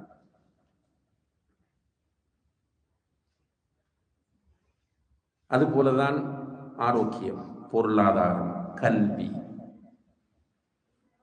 அல்லாஹ் தர வேண்டும் என்று நினைத்ததை யாராலும் தடுக்க முடியாது, தரக்கூடாது என்று முடிவெடுத்ததை தரவும் யாராலும் முடியாது. இது இவ்வளவு நம்பினாலே போதும், அல்ஹம்துலில்லாஹ், நிம்மதியா வாழலாமா இல்லையா? பெருமையும் வராது, பொறாமையும் வராது. இவருக்கு அல்லாஹ் கொட்டி கொடுக்கிறான், எல்லாத்திலையும் கல்வியை கொடுக்கிறான், பேச்சாற்றலை கொடுக்கிறான், அழகை கொடுக்கிறான், உடல் வலிமையை கொடுக்கிறான், குழந்தைகளை கொடுக்கிறான், குழந்தைகளுக்கு கல்வியை கொடுக்கிறான், அந்த வீடு கிடைக்குது, இந்த கார் கிடைக்குது. நான் என்ன சொல்லுவேன் தெரியுமா? பார்த்துட்டு, மாஷா அல்லாஹ், தபாரக் அல்லாஹ், அல்ஹம்துலில்லாஹ். இப்ப நம்மளோட நிலைமை என்ன? நாங்க 2 பேரும் ஃப்ரெண்ட்ஸ். இவருக்கு அல்லாஹ் கொடுக்க கொடுக்க என்னைக்கு வயிற்றெரிச்சல், டென்ஷன், என்னால முடியுதில்லை ஜீரணிக்க. கூட பிறந்த சகோதர சகோதரிகளுக்குள்ளே இந்த குழப்பத்தை பார்க்கிறோமா இல்லையா? ஈமான்ல கோளாறு. ஈமான் சரியாக இருந்தால் நிச்சயமாக இந்த உலகத்தில் எந்த ஒரு டென்ஷனும் வராது. பிரச்சனை வரும், பிரச்சனை என்பது அது எழுதப்பட்டது வரும், சோதனை வந்து கொண்டே இருக்கும். உயிருக்கு அச்சுறுத்தல் வரலாம், ஆரோக்கியம். இப்ப அல்ஹம்துலில்லாஹ் பார்க்கிறோமா இல்லையா? ரசூலுல்லாஹி அலைஹி வஸல்லம் அவர்கள் பத்ருக்கு போறாங்க, சஹாபாக்களை கூட்டிட்டு. எதுக்கு போனாங்க பத்ருக்கு? யுத்தம் செய்ய போகல. பத்ர் என்கிற இடத்திற்கு மதீனாவிலிருந்து போகும்போது யுத்தம் செய்கிற நோக்கத்தில் நபி ஸல்லல்லாஹு அலைஹி வஸல்லம் அவர்கள் பத்ருக்கு போகல. நபி ஸல்லல்லாஹு அலைஹி வஸல்லம் அவர்கள் பத்ருக்கு போன எதுக்கு? அபூ சுஃபியானுடைய வியாபார கூட்டம் ஷாமில் இருந்து வருகிறது. இந்த பத்ர் ரூட்ல தான் அவங்க போறாங்க மக்காவுக்கு. இப்ப இவங்களை வெறுங்கையோட விரசினாங்களா இல்லையா, துரத்தினாங்களா இல்லையா மக்காவில் இருந்து சஹாபாக்களை? எனவே அதுக்கு பதிலடியாக அல்லாஹ் தஆலா சொன்னா, இவங்க கொண்டு வர வியாபார பொருட்களை நீங்க மறைச்சு பறிச்செடுங்க. இதுக்கு தான் போலாம், இதுக்கு ஆயுதம் எல்லாம் தேவையில்லை. அது அடுத்தது வியாபார கூட்டத்தில் ஆயிரக்கணக்கானவங்க வர போறல, ஒரு 50 பேர் 100 பேர் வருவாங்க, அவங்க 300 பேரை கண்ட விட்டுட்டு ஓடிடுவாங்க. இதான் ரசூலுல்லாஹி அலைஹி வஸல்லம் அவர்களுடைய பிளான். ஆனால் இவர்கள் போன செய்தி அபூ சுஃபியானுக்கு கிடைத்து, அபூ சுஃபியான் மக்காவுக்கு செய்தி அனுப்பி, அபூ ஜஹில் அதை ஒரு பூதாகரமாக ஆக்கி உடனடியாக படையை திரட்டி 1000க்கு மேற்பட்ட வீரர்களோடு ஆயுதங்களோடு பத்ருக்கு வந்து சேர்றான் அபூ ஜஹில். ரசூலுல்லாஹி அலைஹி வஸல்லம் அவர்கள் நிர்பந்திக்கப்பட்டு விட்டார்கள் இவர்களை ஃபேஸ் பண்றது. அப்போ உடனடியாக யுத்தம் செய்வோம் என்று அவர்கள் முடிவெடுக்கவில்லை. சஹாபாக்கள் அப்படி 300 சில்லற பேரை கூப்பிட்டு உட்கார வச்சு கேட்கிறாங்க, இப்படி சிச்சுவேஷன் இப்படி மாறிச்சு, என்ன பண்ணுவோம்? ஒரு முஹாஜிர் சஹாபி அபூபக்கர் நான் நினைக்கிறேன் எழுப்பி சொல்றேன், ரசூலுல்லாஹ் நம்ம ஜிஹாத் செய்வோம், போராடுவோம். இன்னும் ஒரு முஹாஜிர் மக்காவில் இருந்து வந்த சஹாபி தான் சொல்ல, போராடுவோம் யார் சொல்ல. இன்னும் ஒரு முஹாஜிர் எழுப்பி சொல்ல, போராடும். ரசூலுல்லாஹ் திரும்ப ஆலோசனை சொல்லுங்கன்னு கேட்கிறாங்க. ஏனென்றால் அவர்களுக்கு மதீனாவில் எவ்வளவு கால உறவு? வெறும் 1.5 வருஷம், 2 வருடம். அப்ப இவர்களுடைய நிலைப்பாடு என்ன என்பதை அறிவதற்காக திரும்ப ஆலோசனை கேட்கிறார்கள். அப்பதான் ஒரு சஹாபி எழுந்து சொல்கிறார், யா ரசூலல்லாஹ், திரும்ப ஆலோசனை சொல்லிட்டாங்க 3-4 பேர். இதுக்கு பிறகு நீங்கள் ஆலோசனை கேட்கிறீர்கள் என்றால் அன்சார்களுடைய நிலைப்பாட்டை நீங்கள் அறிய விரும்புகிறீர்கள். மதீனாவில் வாழக்கூடிய முஸ்லிம்களுடைய நிலைப்பாட்டை அறிய விரும்புகிறீர்கள் நினைக்கிறேன். யார சொல்லலாம், எங்களுடைய நிலைப்பாடு உங்களுடைய நிலைப்பாடு. மூசா அலைஹிஸ்ஸலாம் அவர்களை பார்த்து பனு இஸ்ராயல்கள் சொன்னார்கள், இத்ஹப் அன்த வரப்புக ஃபகாத்திலா இன்னா ஹாஹுனா காயிதூன். நீ உன்னுடைய ரப்பும் சென்று ஃபிரௌனோடு போராடுங்கள், நாங்கள் இங்கே உட்கார்ந்து பார்த்து கொண்டிருக்கிறோம் என்று சொன்னார்கள். அப்படி அல்ல யா ரசூலல்லாஹ். இத்ஹப் அன்த வரப்புக ஃபகாத்திலா இன்னா மஅகுமா முகாத்திலூன். நீங்களும் உங்களுடைய ரப்பும் சென்று போராடுங்கள், உங்களோடு நாங்களும் இருப்போம். அல்லாஹ்வுடைய தூதரே, இந்த செங்கடலுக்குள் குதிக்க வேண்டும் என்று நீங்கள் எங்களை பார்த்து சொன்னால் குதிப்போம் என்றார்கள். அதுக்கு பிறகுதான் ரசூல் ஸல்லல்லாஹு அலைஹி வஸல்லம் அவர்கள் ஜிஹாத் செய்வதற்கு முடிவெடுத்து இப்ப ஃபுல் பிளான் பண்ணாங்க. லேசான பிளான் இல்லை, கையில் ஒன்றும் இல்லை. யானைப்படை இல்லை, குதிரைப்படை இல்லை, தேவையான அம்பு இல்லை, ஈட்டி இல்லை, போதிய அளவு உணவில்லை. ரசூலுல்லாஹி அலைஹி வஸல்லம் எல்லா சிச்சுவேஷனையும் புரிய வைத்து விட்டு சஹாபாக்களை கூப்பிட்டு, காலையில யுத்தம் நடக்க போகிறது, விடிஞ்சா யுத்தம். அந்த யுத்தம் இப்ப இந்த காலம் போல மறைந்திருந்து நவீன ஆயுதங்களால் போராடுறதா இல்லை, ஃபேஸ் டு ஃபேஸ் வாழேந்தி போராட வேண்டும். முதல் நீதான் முன்னணியில் நிற்க வேண்டும் என்று கொஞ்சம் பேர் அப்பாயிண்ட் பண்ணிட்டாங்க.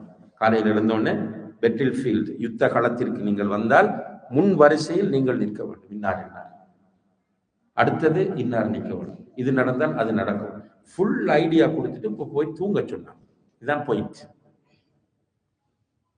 காலையில் எழுந்தால் யுத்தம். இப்ப என்ன சொன்னாங்க? தூங்குங்கள். அன்புள்ள சகோதர சகோதரிகளே, மனச்சாட்சியோடு உங்களிடம் கேட்கிறேன், இப்படியான ஒரு சிச்சுவேஷனில் தூங்க முடியுமா? நமக்கு காலையில் இப்போ பெண்கள் இருக்கிறீர்கள், இப்போ பயணம் போறதுக்கு பிளான் பண்ணிருக்கீங்க ஊருக்கு, எப்போ வார மாசம், இப்ப இருந்தே தூக்கம் இல்லை. வார மாசம் தான் ஊருக்கு போறது, ஆனா இப்ப இருந்தே நிம்மதியா தூங்க மாட்டாங்க. எது வாங்குறது, யாருக்கு வாங்குறது, எங்க கொடுக்கறது, என்ன கொண்டு போறது, பிளான் பண்ணி நைட்டு கடைக்கு போறதும் கொண்டு வாரதும், அதை வாங்க மறந்துட்டோம் நினைக்கிறதும், கனவுல வாங்குறதும், இப்படியே அவங்களோட நம்மளோட நிலைமையும் கிட்டத்தட்ட சில பிரச்சனைகள் வந்தால், சின்ன சின்ன பிரச்சனைகள் வந்தால் தூக்கம் வராது. அப்ப இந்த சிச்சுவேஷனில் தூங்க முடியுமா என்று என்னிடமும் உங்களிடமும் கேட்கப்பட்டால் நம்மளோட ஆன்சர் என்ன? முடியாது. ஆனால் அல்லாஹ் குர்ஆனில் சொல்கிறான், அந்த சஹாபாக்கள் நிம்மதியாக உறங்கினார்கள். சுப்ஹானல்லாஹ். அந்த நிம்மதி வருவதற்கு காரணம் அவர்களுடைய உள்ளத்தில் இருந்த ஈமான். இன்றைக்கும் அல்ஹம்துலில்லாஹ் இங்கே இருக்கிற சில சகோதர சகோதரிகள் அப்படி நிம்மதியை ஃபீல் பண்ணுகிறவர்கள் இருக்கிறார்கள், இல்லாமல் இல்லை. நம்ம பேசுறது யாருக்குன்னா டென்ஷன் பார்ட்டி. அது அவரவருக்கு தெரியும், எனக்கு டென்ஷன் இருக்கா இல்லையா, எனக்கு தூக்கம் போகுதா இல்லையா, நான் டேப்லெட் யூஸ் பண்றேனா இல்லையா என்பது ஒவ்வொருவருக்கும் தெரியும். அவர்களோடு தான் நான் பேசிக் கொண்டிருக்கிறேன். நீங்கள் எவ்வளவு பெரிய எக்ஸ்பர்ட்டான ஒரு சைக்காட்ரிஸ்டை நீங்கள் சந்தித்தாலும், நீங்கள் ஈமானை ரிஃப்ரெஷ் பண்ணும் வரைக்கும், ஈமானை புதுப்பித்துக் கொள்ளும் வரைக்கும் நிம்மதியாக உங்களால் இருக்கவே முடியாது. ஈமானை படிக்க வேண்டும், அல்லாஹ்வை அறிய வேண்டும். நான் திரும்ப நான் கிட்டத்தட்ட நுணுக்கமாக என்னுடைய உரைகளை அவதானித்தவர்களுக்கு தெரியும். இந்த பிரான்ஸ்ல வந்து இந்த ஒரு வார காலத்தில் நான் பேசிய எல்லா பேச்சுக்களிலும் அந்த பாயிண்டை நான் சுட்டி காட்டி வந்திருக்கிறேன். அல்லாஹ்வை படியுங்கள், அல்லாஹ்வை அறியுங்கள். தொழுகை இல்லை, வட்டி வாங்குகிறார், அப்படி ஒழுக்கம் இல்லை, இதுதான் நம்ம பேசியிருக்கிறோம். பேசிக்க விட்டுட்டோம். மெயின் ஸ்விட்ச் அல்லாஹ்வை பற்றிய புரிதல் சரியாக ஏற்பட்டு விட்டால் எல்லாம் கிளியர் ஆகும். அல்லாஹ்வை பற்றி சரியாக தெரியாமல் தொழ ஆரம்பிக்கிறீர்களா, நிச்சயமாக விடுவீர்கள். அதுக்கு நான் பயமில்லாமல் சொல்லுவேன். அல்லாஹ்வை பற்றி சரியா புரியாம நீங்க அந்த உணர்ச்சியான பயானுக்கு கட்டுப்பட்டு உணர்ச்சியான சிச்சுவேஷனுக்கு அடிமையாகி தொழ ஆரம்பிக்கிற நீங்க ரெகுலரா தொழ மாட்டீங்க. தொழுவிட்டு போவீங்க, கார்ல போவீங்க, இப்ப வக்து போகும், நோ இஷ்யூ, அது பெரிய ஒரு மேட்டரே இல்லை. கூட்ட போவீங்க, உதவி செய்வீங்க, தொழுவீங்க. ஆனால் அல்லாஹ்வை புரிந்து கொண்ட ஒரு மனிதனுக்கு வக்து வரும்போது பதட்டம் வரும். வக்து மிஸ் ஆகுது. அது பிரான்ஸ்ல இருந்தாலும் சரி, சந்திரலோகத்துக்கு போனாலும் சரி. நம்மளாகவே இப்ப நம்ம சாட்டுக்கள் உருவாக்கிறோம். நான் டிராவலிங்கில் இருக்கிறேன், அங்க இருக்கிறேன். ஏன் சட்டம்? இஸ்லாம் எல்லா காலத்திற்கும் எல்லா இடத்திற்கும் பொருத்தமானது. அது பிரான்சுக்கு பொருந்தாது, ஐரோப்பாவுக்கு பொருந்தாதுன்னு சொன்னா முட்டாள்தனம். இஸ்லாம் அல்லாஹுடைய மார்க்கம். அல்லாஹ் எப்படிப்பட்டவன்? எல்லா நிலைகளும், எல்லா இடங்களும், எல்லா காலங்களும் அறிந்தவன். அப்படின்னா அவன் அதற்கேற்ற சட்டங்களை சொல்லி இருக்க வேண்டும். தஜ்ஜால் வருகிற காலத்தில் கூட முதல் நாள் எப்படி இருக்கும்? தஜ்ஜால் 40 நாட்கள் இந்த உலகத்தில் வெளியாகி 40 நாட்கள் இருப்பான் பப்ளிக்கா. அதுல முதல் நாள் எப்படி இருக்கும்? எப்படி இருக்கும்? ஒரு வருடம் போல. ஒரு நாளுடைய லென்த் ஒரு வருடம் போல இருக்கும். இதை சொன்ன சஹாபாக்க கேட்கிறாங்க, எப்படி நோன்பு பிடிக்கிறது, எப்படி தொல்றது? சுப்ஹானல்லாஹ். கால்குலேட் பண்ணி நோன்பு பிடிங்க, கால்குலேட் பண்ணி தொழுகை விடுங்கன்னு சொல்லல. அல்லாஹுவை புரிந்து கொண்ட ஒரு மனிதனுக்கு ஜக்காத்து கொடுக்கிற அவனுக்கு அவன் மைண்ட்ல என்ன இருக்கும்னா, என்னுடைய பணம் இல்லை, என்னுடைய பணம் இல்லை, என்னுடைய பணம் இல்லை, அது கொடுக்க வேண்டியது அல்லாஹ்வுக்காக கொடுக்க வேண்டியது. அவன் மைண்ட் 24 hours ஃபிக்ஸ்ட் ஆயிரும். அது 1 லட்சம் கொடுக்கிறதா இருந்தாலும் சரி, 1 கோடி ஜக்காத் கூட தூக்கி கொடுத்துட்டு மகிழ்ச்சி அடைவான். அதுல அவனுக்கு ஹாப்பினஸ் வருமே தவிர ஸ்ட்ரெஸ் வராது. அல்லாஹ்வுடைய வீட்டுக்கு கொடுக்க வேண்டும் யோசிக்கிறாங்க. அல்ஹம்துலில்லாஹ், நம்மளோட பிசினஸ் நல்லா இருக்கு, நம்மளோட கணக்கிலே பள்ளியை கட்டிடுவோம். பார்க்கிறவன் நினைப்பான், இவ்வளவு காசு தூக்கி பள்ளியை கொடுத்து. அவன் அந்த கொடுக்கிறவன் நினைப்பான், நான் கட்டிருக்கிறது அல்லாஹ்வுடைய வீடு. அன்னல் மசாஜித லில்லாஹ். பிரச்சனை இங்க கஞ்சத்தனம் வருவதும், குரோதத்தை வளர்ப்பதும், ஷேக் சொன்ன மாதிரி பிரிவினைகளை உண்டாக்குவதும் எல்லாமே பேசிக்கல் எங்க போய் முட்டுதுன்னு கேட்டால் ஈமான்ல தான். ஈமான ஸ்ட்ராங் ஆகும். தாவாவுடைய நோக்கம் அதுதான் சகோதர சகோதரர்களே. தாவா பண்றது இலங்கையில இருந்து ஒருவரை கொண்டு வந்து பேச வச்சோம், நல்லா பேசினார் என்று போறது அல்ல. அதுக்கு இப்படி பப்ளிக்கா வச்சு தான் பேசணும். தாவான்றது டீச்சிங். ஒரு ஆளை வச்சு தாவா பண்றது, 3 பேரை வச்சு தாவா பண்ணலாம், 300 பேரை வச்சு தாவா பண்ணலாம். இந்த தாவாவுடைய பர்பஸ் என்னென்றால், நான் நன்றாக பேசினேன், மக்களுடைய பாராட்டை பெற்றேன், நஊது பில்லாஹ், அல்லாஹ் பாதுகாக்க வேண்டும், அலத்துல் நரகம். செஞ்சது நல்லதுதான், ஆனா நியத் நல்லதில்லை, நரகம். முழு இந்த உலகத்தில் வந்த முதல் ரசூல் நூஹ் அலைஹிஸ்ஸலாம், அவர்களுடைய காலத்தில் இருந்து இறுதி தூதர் முஹம்மது முஸ்தபா ஸல்லல்லாஹு அலைஹி வஸல்லம் அவர்கள் வரைக்கும் எல்லா ரசூல்மார்களுக்கும் கொடுக்கப்பட்ட அசைன்மெண்ட், கொடுக்கப்பட்ட பொறுப்பு, டியூட்டி என்ன? தாவா. தாவாவில் ஃபர்ஸ்ட் பிரையாரிட்டி எதற்கு கொடுத்தார்கள்? எல்லாருமே ரசூலுல்லாஹி அலைஹி வஸல்லம் அவர்கள் சொல்லுகிறார்கள், அல் அன்பியாஉ இஹ்வத்துன் லி அல்லாத். நபிமார்கள் எல்லோரும் சகோதரர்கள். தீனுஹும் வாஹித், அவர்கள் எல்லோருடைய மார்க்கமும் ஒன்று. நூஹ் அலைஹிஸ்ஸலாம் அவர்கள் போதித்த ஈமான் ஒன்று. ஆமன்து பில்லாஹ் வ மலாயிகதி வ குதுபிஹி வ ரசூலிஹி வல் யௌமில் ஆகிர் வல் கத்ரி கைரிஹி வ ஷர்ரிஹி என்பது நூஹ் அலைஹிஸ்ஸலாம் போதிச்சது. இப்ராஹிம் அலைஹிஸ்ஸலாம் எதை போதிச்சாங்க? அதே ஆமன்து பில்லாஹ். மூசா அலைஹிஸ்ஸலாம் எதை போதித்தார்கள்? அதே ஆமன்து பில்லாஹி வ மலாயிகதி வ குதுபிஹி. ஈசா அலைஹிஸ்ஸலாம் அவர்கள் எதை போதித்தார்கள்? அதே 6 அடிப்படைகளை. நபிகள் நாயகம் ஸல்லல்லாஹு அலைஹி வஸல்லம் அவர்களும் வந்து போதித்தது இந்த 6 அடிப்படை. வ உம்மஹாத்துஹும் ஷத்தா, தீனுஹும் வாஹித் வ உம்மஹாத்துஹும் ஷத்தா. மார்க்கம் ஒன்று, தாய்மார் வேறு என்று சொன்னாங்க. இந்த தாய்மார் என்று நாடப்படுவது ஷரியத் என்று சில உலமாக்கள் விளக்கம் சொன்னாங்க. அவங்களோட ஷரியத்துகள் வித்தியாசப்படும். ஷரியத் என்ன? நடைமுறை விஷயங்கள், தொழுக, நோன்பு, ஜகாத் போன்ற சட்ட திட்டங்கள் வித்தியாசப்படலாம் நபிமாருக்கு நபிமார். ஆனால் அவ்வளவு நபிமாருடைய அடிப்படை பிரச்சாரமும் ஈமான் தான்.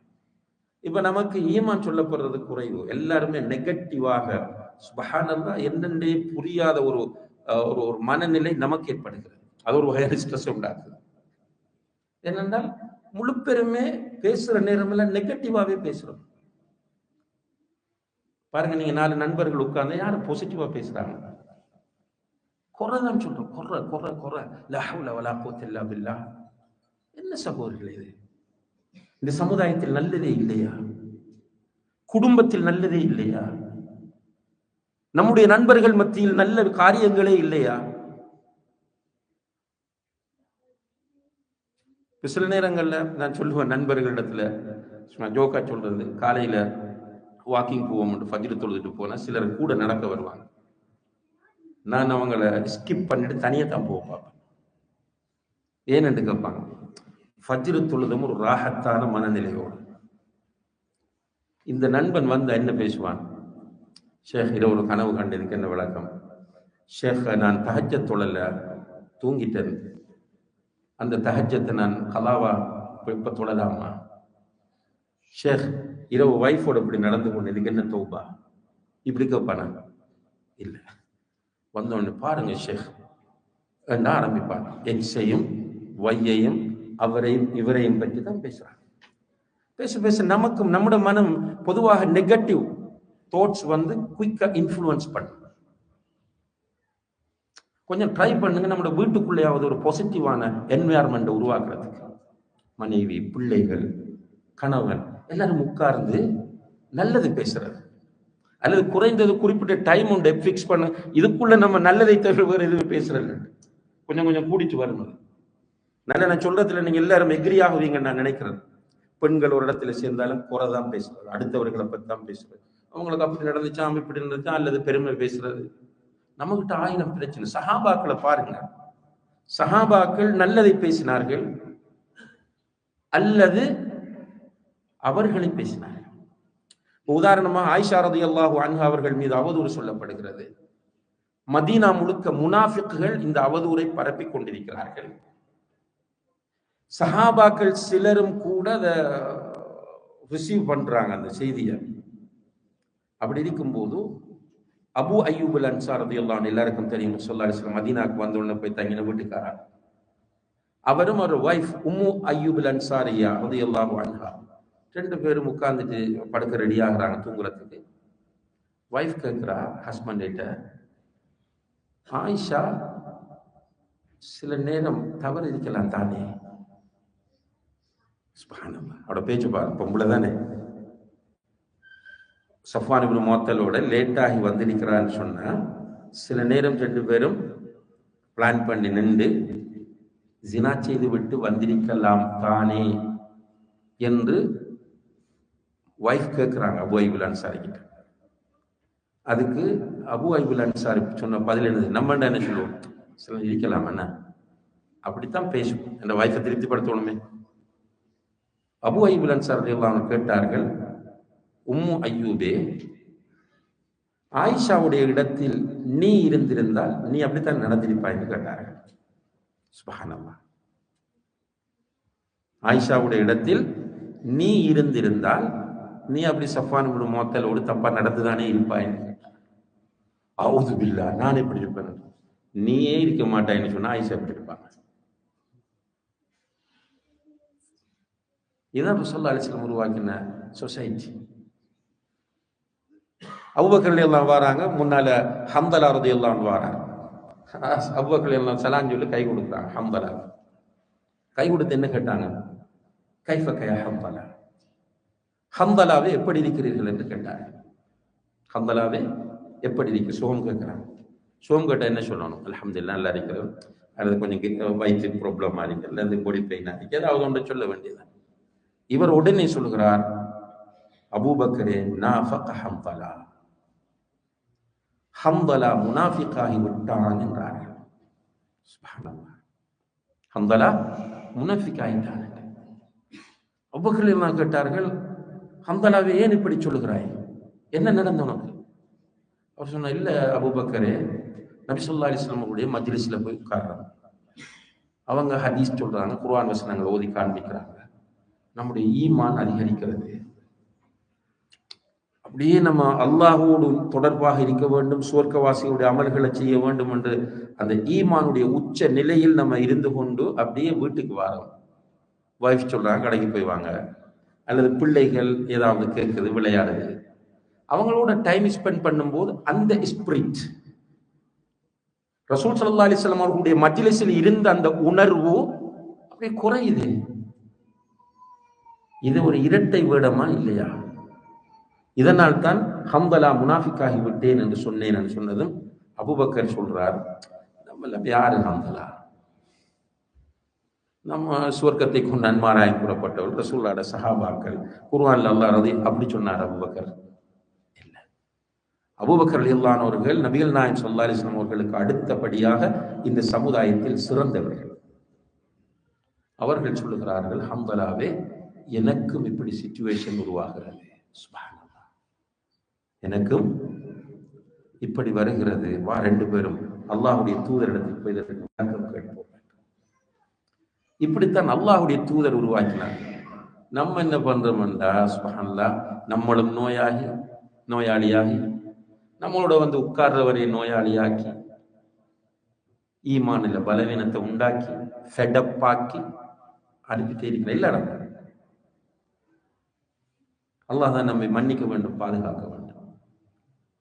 என்னன்னா, பேசிக்கலி ஈமானுடைய விஷயத்தில் நம்ம ரொம்ப பலவீனமாக இருக்கும். ஈமான் ஸ்ட்ராங் ஆகிவிட்டால் அல்ஹம்துலில்லாஹ், அன்புள்ள சகோதர சகோதரிகளை, ஆட்டோமேட்டிக்காக நம்மிடத்தில் அமல் வரும். சப்ஜெக்ட் படிச்சிருக்கிறோம், அகீதா வகுப்புல, ஈமான் வகுப்புல படிச்சு, ஈமானும் அமலும் பின்னி பிணைந்தவை, ஒன்றோடு நெருக்கமானவை, பிரிக்க முடிய தத்துவம் தெரியும். அப்ப ஈமான் இருந்தால் ஆட்டோமேட்டிக்காக அமல் வர வேண்டும் என்கிற தத்துவம் எல்லா இடத்திலும் வர வேண்டும். தொழுகையில் மட்டுமல்ல, திக்ரில் மட்டுமல்ல, நோன்பில் ரமவானில் மட்டுமல்ல, அமல்கள் என்று என்னவெல்லாம் வருகிறதோ, உம்மா வாப்பாவை பார்த்து புன்முறுவல் செய்வது, அவர்களுக்கு ஹிதுமத் செய்வது, அவர்களுடைய மனதை குளிர வைப்பது, அவர்களுக்கு முன்னால் பணிந்து நடந்து கொள்வது இபாதத். ஈமான் உள்ள ஒருவன் தன்னுடைய பெற்றோரை கடுகள வேணும், மனம் நோகடிக்க மாட்டான். தெரியும், முதுமை அடைந்து விட்டால் அவர்களுடைய மூளையில் உள்ள செல்கள் பலவீனம் அடைந்து அவர்கள் குழந்தை பிள்ளைத்தனமாக நடந்து கொள்வார்கள், மாறி மாறி பேசுவார்கள், பேசியதை மறப்பார்கள், சின்ன பிள்ளையிலும் பொறாமைப்படுவார்கள், இப்படி நடப்பார்கள். ஆனால் இவனுக்கு அவர்கள் யார் என்றால் பெற்றோர்கள். எனவே அந்த பெற்றோருடைய மனம் கோணக்கூடிய முறையில் எந்த ஒரு சந்தர்ப்பத்திலும் அவன் நடக்கவே மாட்டான். பெற்றோர் சாபமிட்டால் கூட அவன் வந்து அல்லாஹ்விடத்திலே உடைந்து விழுந்து, யா ரப், என்னுடைய பெற்றோர் இன்றைக்கு இந்த நிலையை அடைந்திருக்கிறார்கள், அவர்களை மன்னித்து அவர்களுக்கு அன்பும் இரக்கமும் காட்டு நாயனே என்று ரப்பிர்ஹம்ஹுமா கமா ரப்பயானி சகீரா என்று அவன் அழுவான். ஆனால் இன்றைக்கு அற்ப பணத்திற்காக, தன்னுடைய மனைவிக்காக, மனைவியின் உடன்பிறப்புகளுக்காக, தன்னுடைய நண்பர்களுக்காக, யாரோ சொன்னார்கள் என்பதற்காக பெற்றோர்களை நோவினை செய்கிற பிள்ளைகளை பார்க்கிறோம். ஆனால் ஹாஜியார் ஹஜ் செய்திருக்கிறார், இபாதத்தாளு, பெரிய தாடி, இன்னா லில்லாஹி வ இன்னா இலைஹி ராஜிஊன். இபாதத்துன்னா என்னன்னா தொழுகை, நோன்பு, ஜக்காத், ஹஜ், தட்ஸ் ஆல். இது இல்ல, அதுவும் இபாதத். மனைவிமாருடைய விஷயத்துல, மனைவி விலாயிலமிலிருந்து படைக்கப்பட்டவள், வளைந்த விலாயிலம், குறைந்தாள், தவறு விடுவாள், பக்குவமாக அவளை சொல்லி திருத்துவது இபாதத். அவளுக்கு செய்ய வேண்டிய கடமைகளை செய்வது இபாதத். நாம் மகர் கொடுத்து கூட்டிக் கொண்டு வந்து விட்டோம் என்பதற்காக அவள் நம்முடைய அடிமை கிடையாது. கணவனுக்கு பணிவிடை செய்வது இபாதத். நான் ஆரம்பத்திலும் இங்கே நடந்த சர்ஜியில நடந்த ஒரு புரோகிரத்திலே சொல்லி காட்டினேன். ஒரு மனைவி தன்னுடைய கணவனின் உடம்பில் ஏதாவது ஒரு இடத்தில் ஒரு காயம் ஏற்பட்டு அந்த காயம் இன்ஃபெக்ஷன் ஆகி மிக மோசமான நிலையில் இருக்கிற நேரத்தில் தன்னுடைய வாயை வைத்து அதை கிளீன் பண்ணுகிறாள். இப்படி செய்தாலும் தன்னுடைய கணவனுக்கு நன்றி பாராட்டியவளாக அவள் ஆக மாட்டாள். சின்ன சின்ன விஷயங்களுக்காக கணவனோடு நொந்து கொள்வது, கணவனை பகைத்துக் கொள்ள, ஆனால் தஹஜ்ஜத் விட மாட்டாங்களாம், உம்ராக போவாங்களாம் அடிக்கடி. அப்ப இபாதத் என்று சொன்னால் நம்ம நினைக்கிறோம் சும்மா அப்படி பேன் பண்ணி திடுறது அல்லது பள்ளிவாசல்ல ப்ரோக்ராம் அரேஞ்ச் பண்றது, நான் நினைக்கிற மாதிரி வாழ்றது, என்னுடைய மன இச்சையின் அடிப்படையில் இல்ல. இந்த மனநிலை வருவதற்கு காரணமே நம்முடைய ஈமானில் உள்ள கோளாறு. ஈமான் கொண்ட நிலையில் தொழுது பாருங்கள், அந்த தொழுகையிலே குர்ரத்து ஐன் இருக்கும். சுப்ஹானல்லாஹ். குர்ரத்து ஐன் என்ன? கண் குளிர்ச்சி, நிம்மதி. ரசூலுல்லாஹி அலைஹி வஸல்லம் அவர்கள் இதா ஹஸிபஹு அம்ருன் ஃபஸியா இலா ஸலாத், 4 பக்கம் பிரச்சனை வந்தா தொழத்தான் போவாங்க. சும்மா போய் அவ ஃப்ரெண்ட்ஸை தேடி புலம்புறது இல்லை. போய் அல்லாஹோடு பேசுவார். ரப்புல் ஆலமீன் அவங்களுக்கு தெரியும் அல்லாஹ் யாருன்னு. அவன் சமி என்பது தெரியும், பசீர் என்பது தெரியும், காதிர் என்பது தெரியும், கதீர் என்பது தெரியும், முக்ததிர் என்பது தெரியும், அலீம் என்பது தெரியும், நாசிர் என்பது தெரியும். அந்த அல்லாஹோடு பேசினால் அல்லாஹ் என்னை வெறுங்கையோடு விடமாட்டான் என்பது தெரியும். அந்த அல்லாஹ் தான் எனக்கு நிஅமல் மௌலா வ நிஅமன் நஸீர் என்பது தெரியும். என்னால் அவன் உளப்பூர்வமாக ஏற்றிருக்கிறான். இன்றைக்கு ஒரு மனைவி தன்னுடைய கணவனை நம்புகிறாள். ஒரு பெண், அவள் ஊரில் இருந்து எந்தவித அனுபவம் இல்லாமல் திருமணம் முடித்து விட்டார் என்கிற ஒரே காரணத்திற்காக ஒன்றுமே தெரியாத ஒரு நாட்டுக்கு வருகிறாள். வந்து இவர் ஒரு வீடு எடுத்து கொடுக்கிறார். அந்த வீட்டிலே இந்த பெண் இருக்கிறார். இவர் வேலைக்கு போகிறாள். தன்னந்தனியாக இருக்கிறாள். ஆனா டென்ஷன் இல்லை. சில கவலைகள் இருக்கும். தாய் தந்தையை பிரிந்த கவலை இருக்கும். ஆனா பயம் இல்லை. ஏன் பயம் இல்லை என்றால், என்னோடு என்னுடைய கணவன் இருக்கிறான், நம்பிக்கை இருக்கிறது. எங்காவது ஒரு தூர இடத்திற்கு அந்த பெண் காரிலே கணவனோடு போகிறாள், தன்னந்தனியாக. கார் ட்ரபிள் பண்ணுகிறது, பயம் இல்லை அந்த பெண்ணுக்கு. ஏனென்றால் கூட கணவன் இருக்கிறான். ஜஸ்ட் ஒரு பலவீனமான இரத்தத்தையும் மலத்தையும் சலத்தையும் சுமந்த ஒரு மனிதன் பக்கத்தில் இருக்கும் போது மனதில் கான்ஃபிடன்ஸ் வருகிறது என்றால், இந்த பிரபஞ்சங்களை எல்லாம் படைத்து லஹு மா ஃபிஸ் ஸமாவாதி வ மா ஃபில் அர்த், வானங்களில் உள்ளவையும் பூமியில் உள்ளவையும் அவனுக்கே சொந்தம். லில்லாஹி மா ஃபிஸ் ஸமாவாதி வ மா ஃபில் அர்த், வானங்களில் உள்ளவையும் பூமியில் உள்ளவையும் அவனுக்கே சொந்தமானவை என்று உறுதியாக நம்பக்கூடிய ஒரு மூமினை பொறுத்தவரையில், வஹுவ மஅக்கும் ஐனா குன்தும், நீங்கள் எங்கிருந்தாலும் உங்களோடு அவன் இருப்பான் என்று உறுதியாக நம்பக்கூடிய ஒரு மூமினை பொறுத்தவரையில் என்ன பயம் வரும்? வாழ்க்கை என்ன டென்ஷன் வரும்? என்னுடைய ரப் இருக்கிறான், கைவிட மாட்டான். அப்ப அல்லாஹ் கிட்ட போய் பேசுவான். இந்த மனதில் ஏற்படக்கூடிய ஸ்ட்ரெஸ் குறைக்கிற ஆக சிறந்த வழி துஆ தான். கவலைகள், துக்கங்கள், துயரங்கள் வந்தால், மன அழுத்தங்கள் வந்தால், சும்மா போய் டாக்டர்கிட்ட உட்கார்ந்து யார்கிட்டையும் உட்கார்ந்து உளர தேவையில்லை. நம்மளோட வீட்டு ரகசியங்களை எல்லாம் கவுன்சிலிங் என்ற பேரில் இன்னும் ஒருவன்கிட்ட கொடுக்க வேண்டிய அவசியம் இல்லை. படைத்த ரப் இருக்கிறான். அவன் சமீஅ, கேட்கக்கூடியவன், பசீர், பார்க்கக்கூடிய. நமக்கு அவனுக்கு இடையில் எந்த திரையும் கிடையாது. தஹஜ்ஜுக்கு எழும்ப வேண்டியது, 3 ரக்காத் 5 ரக்காத் தொழ வேண்டியது, கைகளை அவனை நோக்கி உயர்த்த வேண்டியது. யா ரப், யா ரப், யா சமீஅ, யா முஜீப், யா கதீர், யா காதிர், யா முக்ததிர். அல்லாஹ்விடத்தில் A to Z எல்லாவற்றையும் முறையிட வேண்டியது. உள்ளம் அப்படியே அமைதியடை. முறையிடும் போது எப்படி முறையிடணும் என்றால், அல்லாஹ்வுடைய தூதர் சில விஷயங்களை சொல்றாங்க.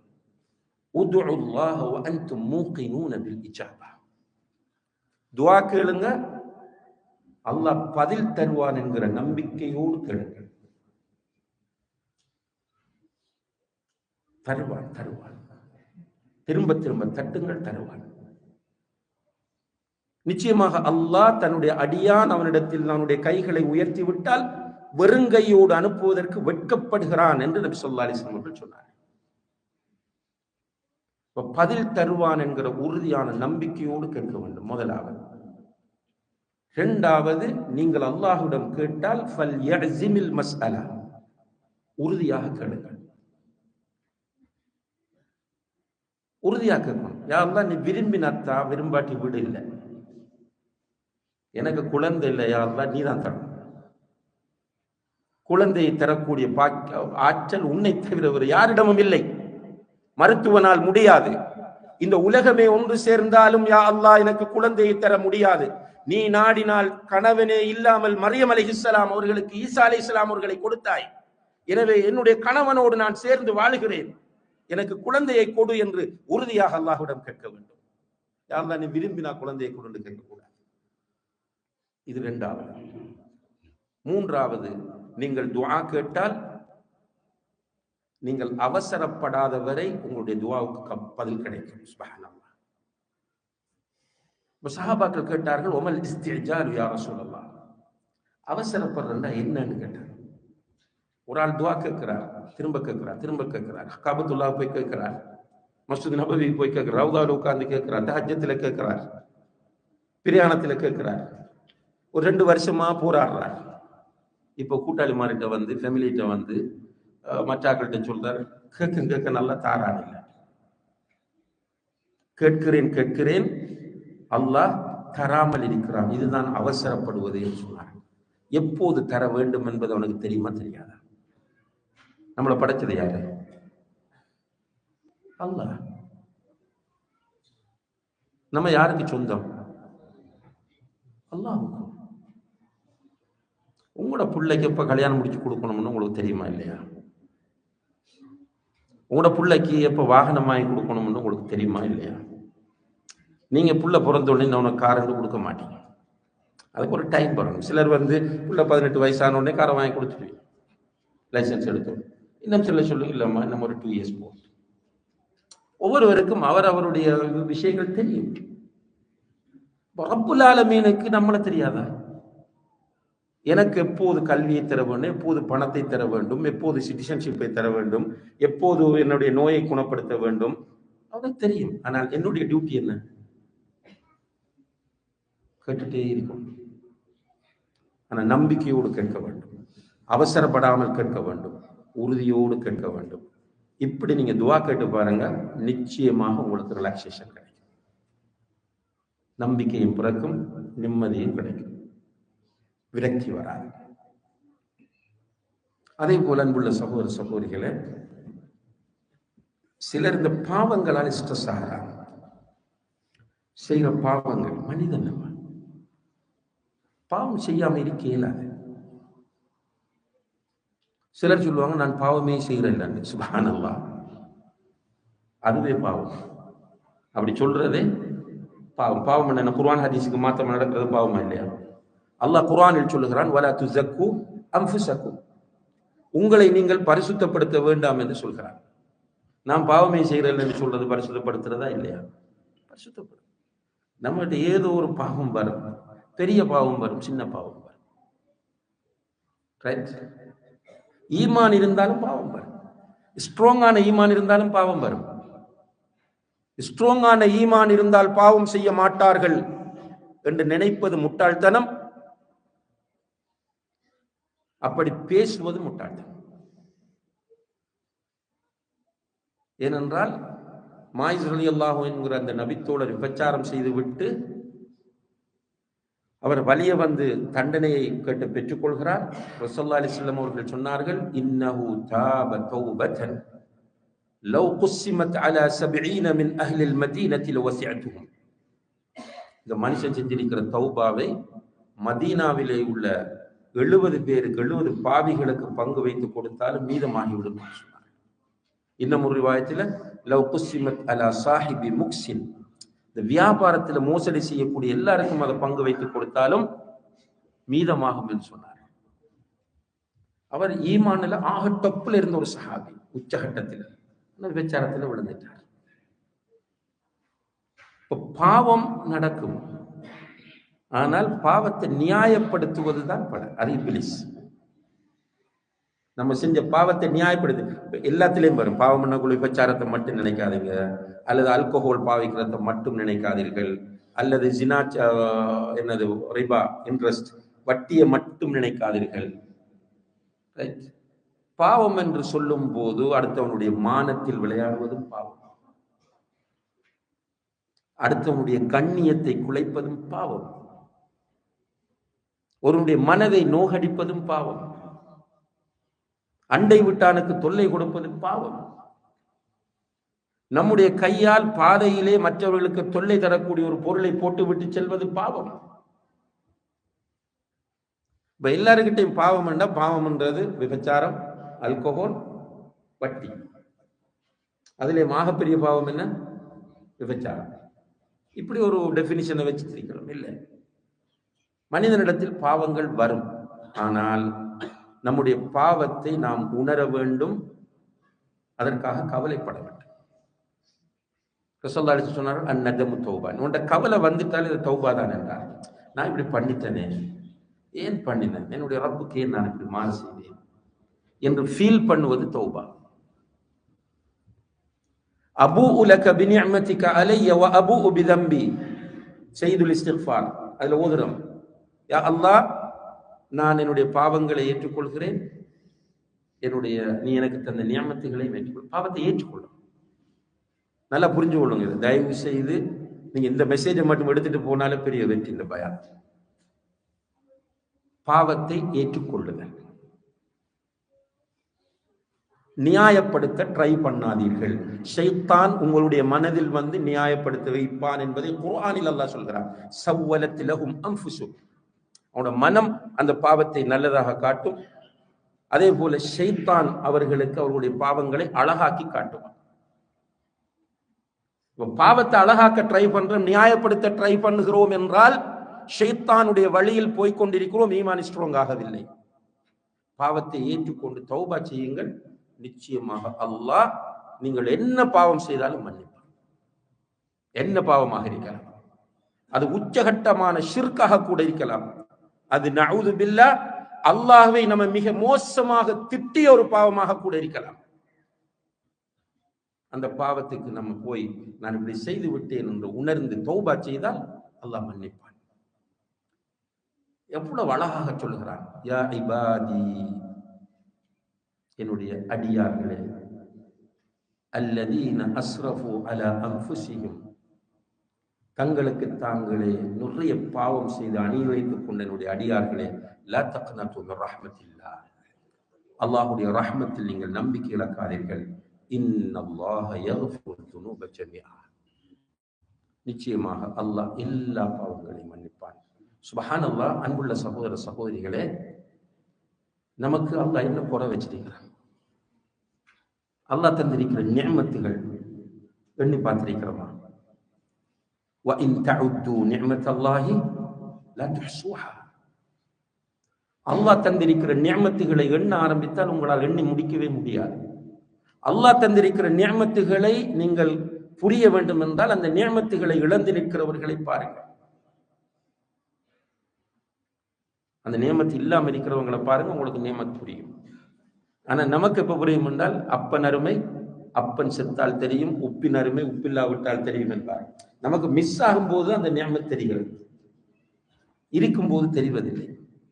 இவ்வளவு நியமத்துகளை தந்து அல்லாஹ் என்ன சொல்றாங்கன்னா, நீங்கள் எனக்கு கட்டுப்படுங்கள். வமா ஹலக்துல் ஜின்ன வல் இன்ஸ இல்லா லியஅபுதூன், நீங்க எனக்கு கட்டுப்பட வேண்டும், நான் சொல்றபடி வாழும், என்னுடைய தூதர் காட்டுறபடி நீங்கள் வாழ வேண்டும். இருந்தாலும் அல்லாஹ் தந்த நியமத்துகள் அத்தனையும் அனுபவித்துக் கொண்டு நம்ம பாவம் செய்கிறோம் எல்லாரும். சுப்ஹானல்லாஹ். அல்லாஹ் நம்மை பார்த்து அழைக்கிற ஒரு அழைப்பு இருக்கிறது. உண்மையில தனியே இருந்து நிதானமாக அதை ஓதினால் அழாமல் எழுந்திருக்க முடியாது.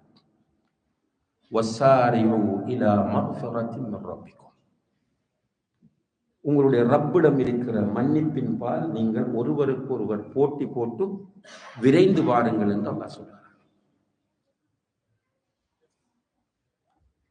உங்களுடைய ரப்பிடம் இருக்கிற மக்ஃபிரா என்ன? மன்னிப்பு. அந்த மன்னிப்பு, அல்லாஹ் மன்னிப்பை வச்சுக்கொண்டு வாங்க வாங்கன்னு சொல்லலாம். தஹஜ்ஜத்துடைய நேரத்திலே அல்லாஹ் நம்மை பார்த்து சொல்கிறான், ஹல் மின் முஸ்தக்ஃபிரின் ஃபஅக்ஃபிர் லஹு, என்னிடம் மன்னிப்பு கேட்டு யாராவது வந்திருக்கிறீர்களா? உங்களுக்கு மன்னிப்பு தர நான் வந்திருக்கிறேன். அப்ப பாவம் செஞ்சுட்டு ஸ்ட்ரெஸ் ஆக தேவையில்லை. சில சகோதர சகோதரிகள் ஓசிடிக்கு போறாங்க பாவம் செஞ்சுட்டு. ஓசிடி என்றால் இந்த வஸ்வாஸ், நான் எனக்கு இடைச்சம் இல்லை, மன்னிப்பில்லை, நான் அழிந்து விட்டேன், என்னை அல்லாஹ் மன்னிக்க மாட்டேன், அப்படி இப்படியே சொல்லி அவங்க தங்களையும் வெளிப்படுத்தி அசிங்கமாகிக் கொள்ளத்தை பார்க்கணும். ஒரு நபித்தோழர் ஒரு பாவம் செஞ்சுட்டு வந்து ரசூலுல்லாஹி ஸல்லல்லாஹு அலைஹி வஸல்லம் சொல்றாரு, கொஞ்சம் அசிங்கமான பாவம் செஞ்சுட்டு வந்து ரசூலுல்லாஹி ஸல்லல்லாஹு அலைஹி வஸல்லம் சொல்லும் போது பக்கத்துல உமர் ரலியல்லாஹு இருக்கிறாங்க. உமர் ரலியல்லாஹு அல்லாஹ் மறைத்ததை ஏன் கொண்டு வந்து இங்க ரெண்டு பேருக்கு சொல்ல ஓடுனா? இப்ப இந்த ஸ்ட்ரெஸ்ஸுக்கு ஆகிறவர்கள் போய் எல்லார்ட்டையும் சொல்லி நான் அப்படி பண்ணிட்டேன், உமா கிட்ட போய் சொல்றது, வைஃப் கிட்ட போய் சொல்றது, சிஸ்டர்கிட்ட இப்படி சொல்லி சொல்லி அவரே அசிங்கப்பட்டு கொள்கிறார். அப்ப பாவம் செய்தால் அன்புள்ள சகோதர சகோதரிகளை மன்னிப்பு இருக்கிறது. எதுவரை மன்னிப்பு இருக்கு? மௌத்தாகும் வரை மன்னிப்பு இருக்கு. ஸ்ட்ரெஸ் ஆக தேவையில்லை. ஆனால் ஈமான் உள்ள ஒருவன் ஜஸ்ட் லைக் தட் பாவம் செய்ய போக மாட்டான். ஈமான் உள்ள ஒருவன் பாவம் செய்து விட்டால் அவனுடைய மனச்சாட்சி பேசும். உடனே அல்லாஹுக்கு முன்னால் வருவான், உள்ளம் உருகி உடைந்து விழுந்து கண்ணீர் சிந்தி தௌபா செய்வான். எனவே சிம்பிளாக சொல்வதாக இருந்தால், அன்புள்ள சகோதர சகோதரிகளே, நிம்மதியாக மகிழ்ச்சியாக சந்தோஷமாக வாழ வேண்டும் என்றால் பொருளாதாரம் தேவையில்லை, பெரிய பதவிகள் தேவை கிடையாது, ரைட்? பெரிய பிஸ்னஸ் எல்லாம் அவசியம் இல்லை, பெரிய வீடு தேவையில்லை. மனம் நிம்மதியாக இருக்க வேண்டும் என்றால் ஒரே வழி ஈமான், அமல் சாலிஹாத். இந்த அமல் சாலிஹாத்துடைய விஷயம் நீளமானது. எல்லா அமல்களுமே நமக்கு நிம்மதியை தருவதற்காகவே அல்லாஹ்வினால் ஆக்கப்பட்டது என்பதை புரிந்து கொள்ளுங்கள். அதிலும் தொழுகை, துஆ, திக்ர், தௌபா போன்ற வணக்கங்கள் மன நிம்மதியை தரக்கூடியவை. குர்ஆன் ஓதுதல், இவற்றில் நம்ம கூடுதல் ஈடுபாடு காட்ட வேண்டும். ஈமான் இருந்தால் எல்லாம் வரும். எல்லாம் வல்ல அல்லாஹ் ஜல்ல ஷானஹு தஆலா நம்முடைய உள்ளங்களில் ஈமானை உறுதியாக்கி அமல் சாலிஹாத் என்கிற நல்லமல்களை செய்யக்கூடிய நல்லடியார்களாக நம் அனைவரையும் ஆக்கி வைப்பானாக. மன அழுத்தங்கள், மன உளைச்சல்கள், விரக்திகள் போன்ற நோய்களில் இருந்து அல்லாஹு தஆலா நம் அனைவரையும் பாதுகாத்து இம்மையிலும் மறுமையிலும் நிம்மதியாக வாழ அல்லாஹு தஆலா நம் எல்லோருக்கும் தௌஃபீக் செய்வானாக. வஆஹிரு தஅவானா அனில் ஹம்துலில்லாஹி ரப்பில் ஆலமீன். வஸ்ஸலாமு அலைக்கும் வரஹ்மத்துல்லாஹி வபரகாத்துஹு.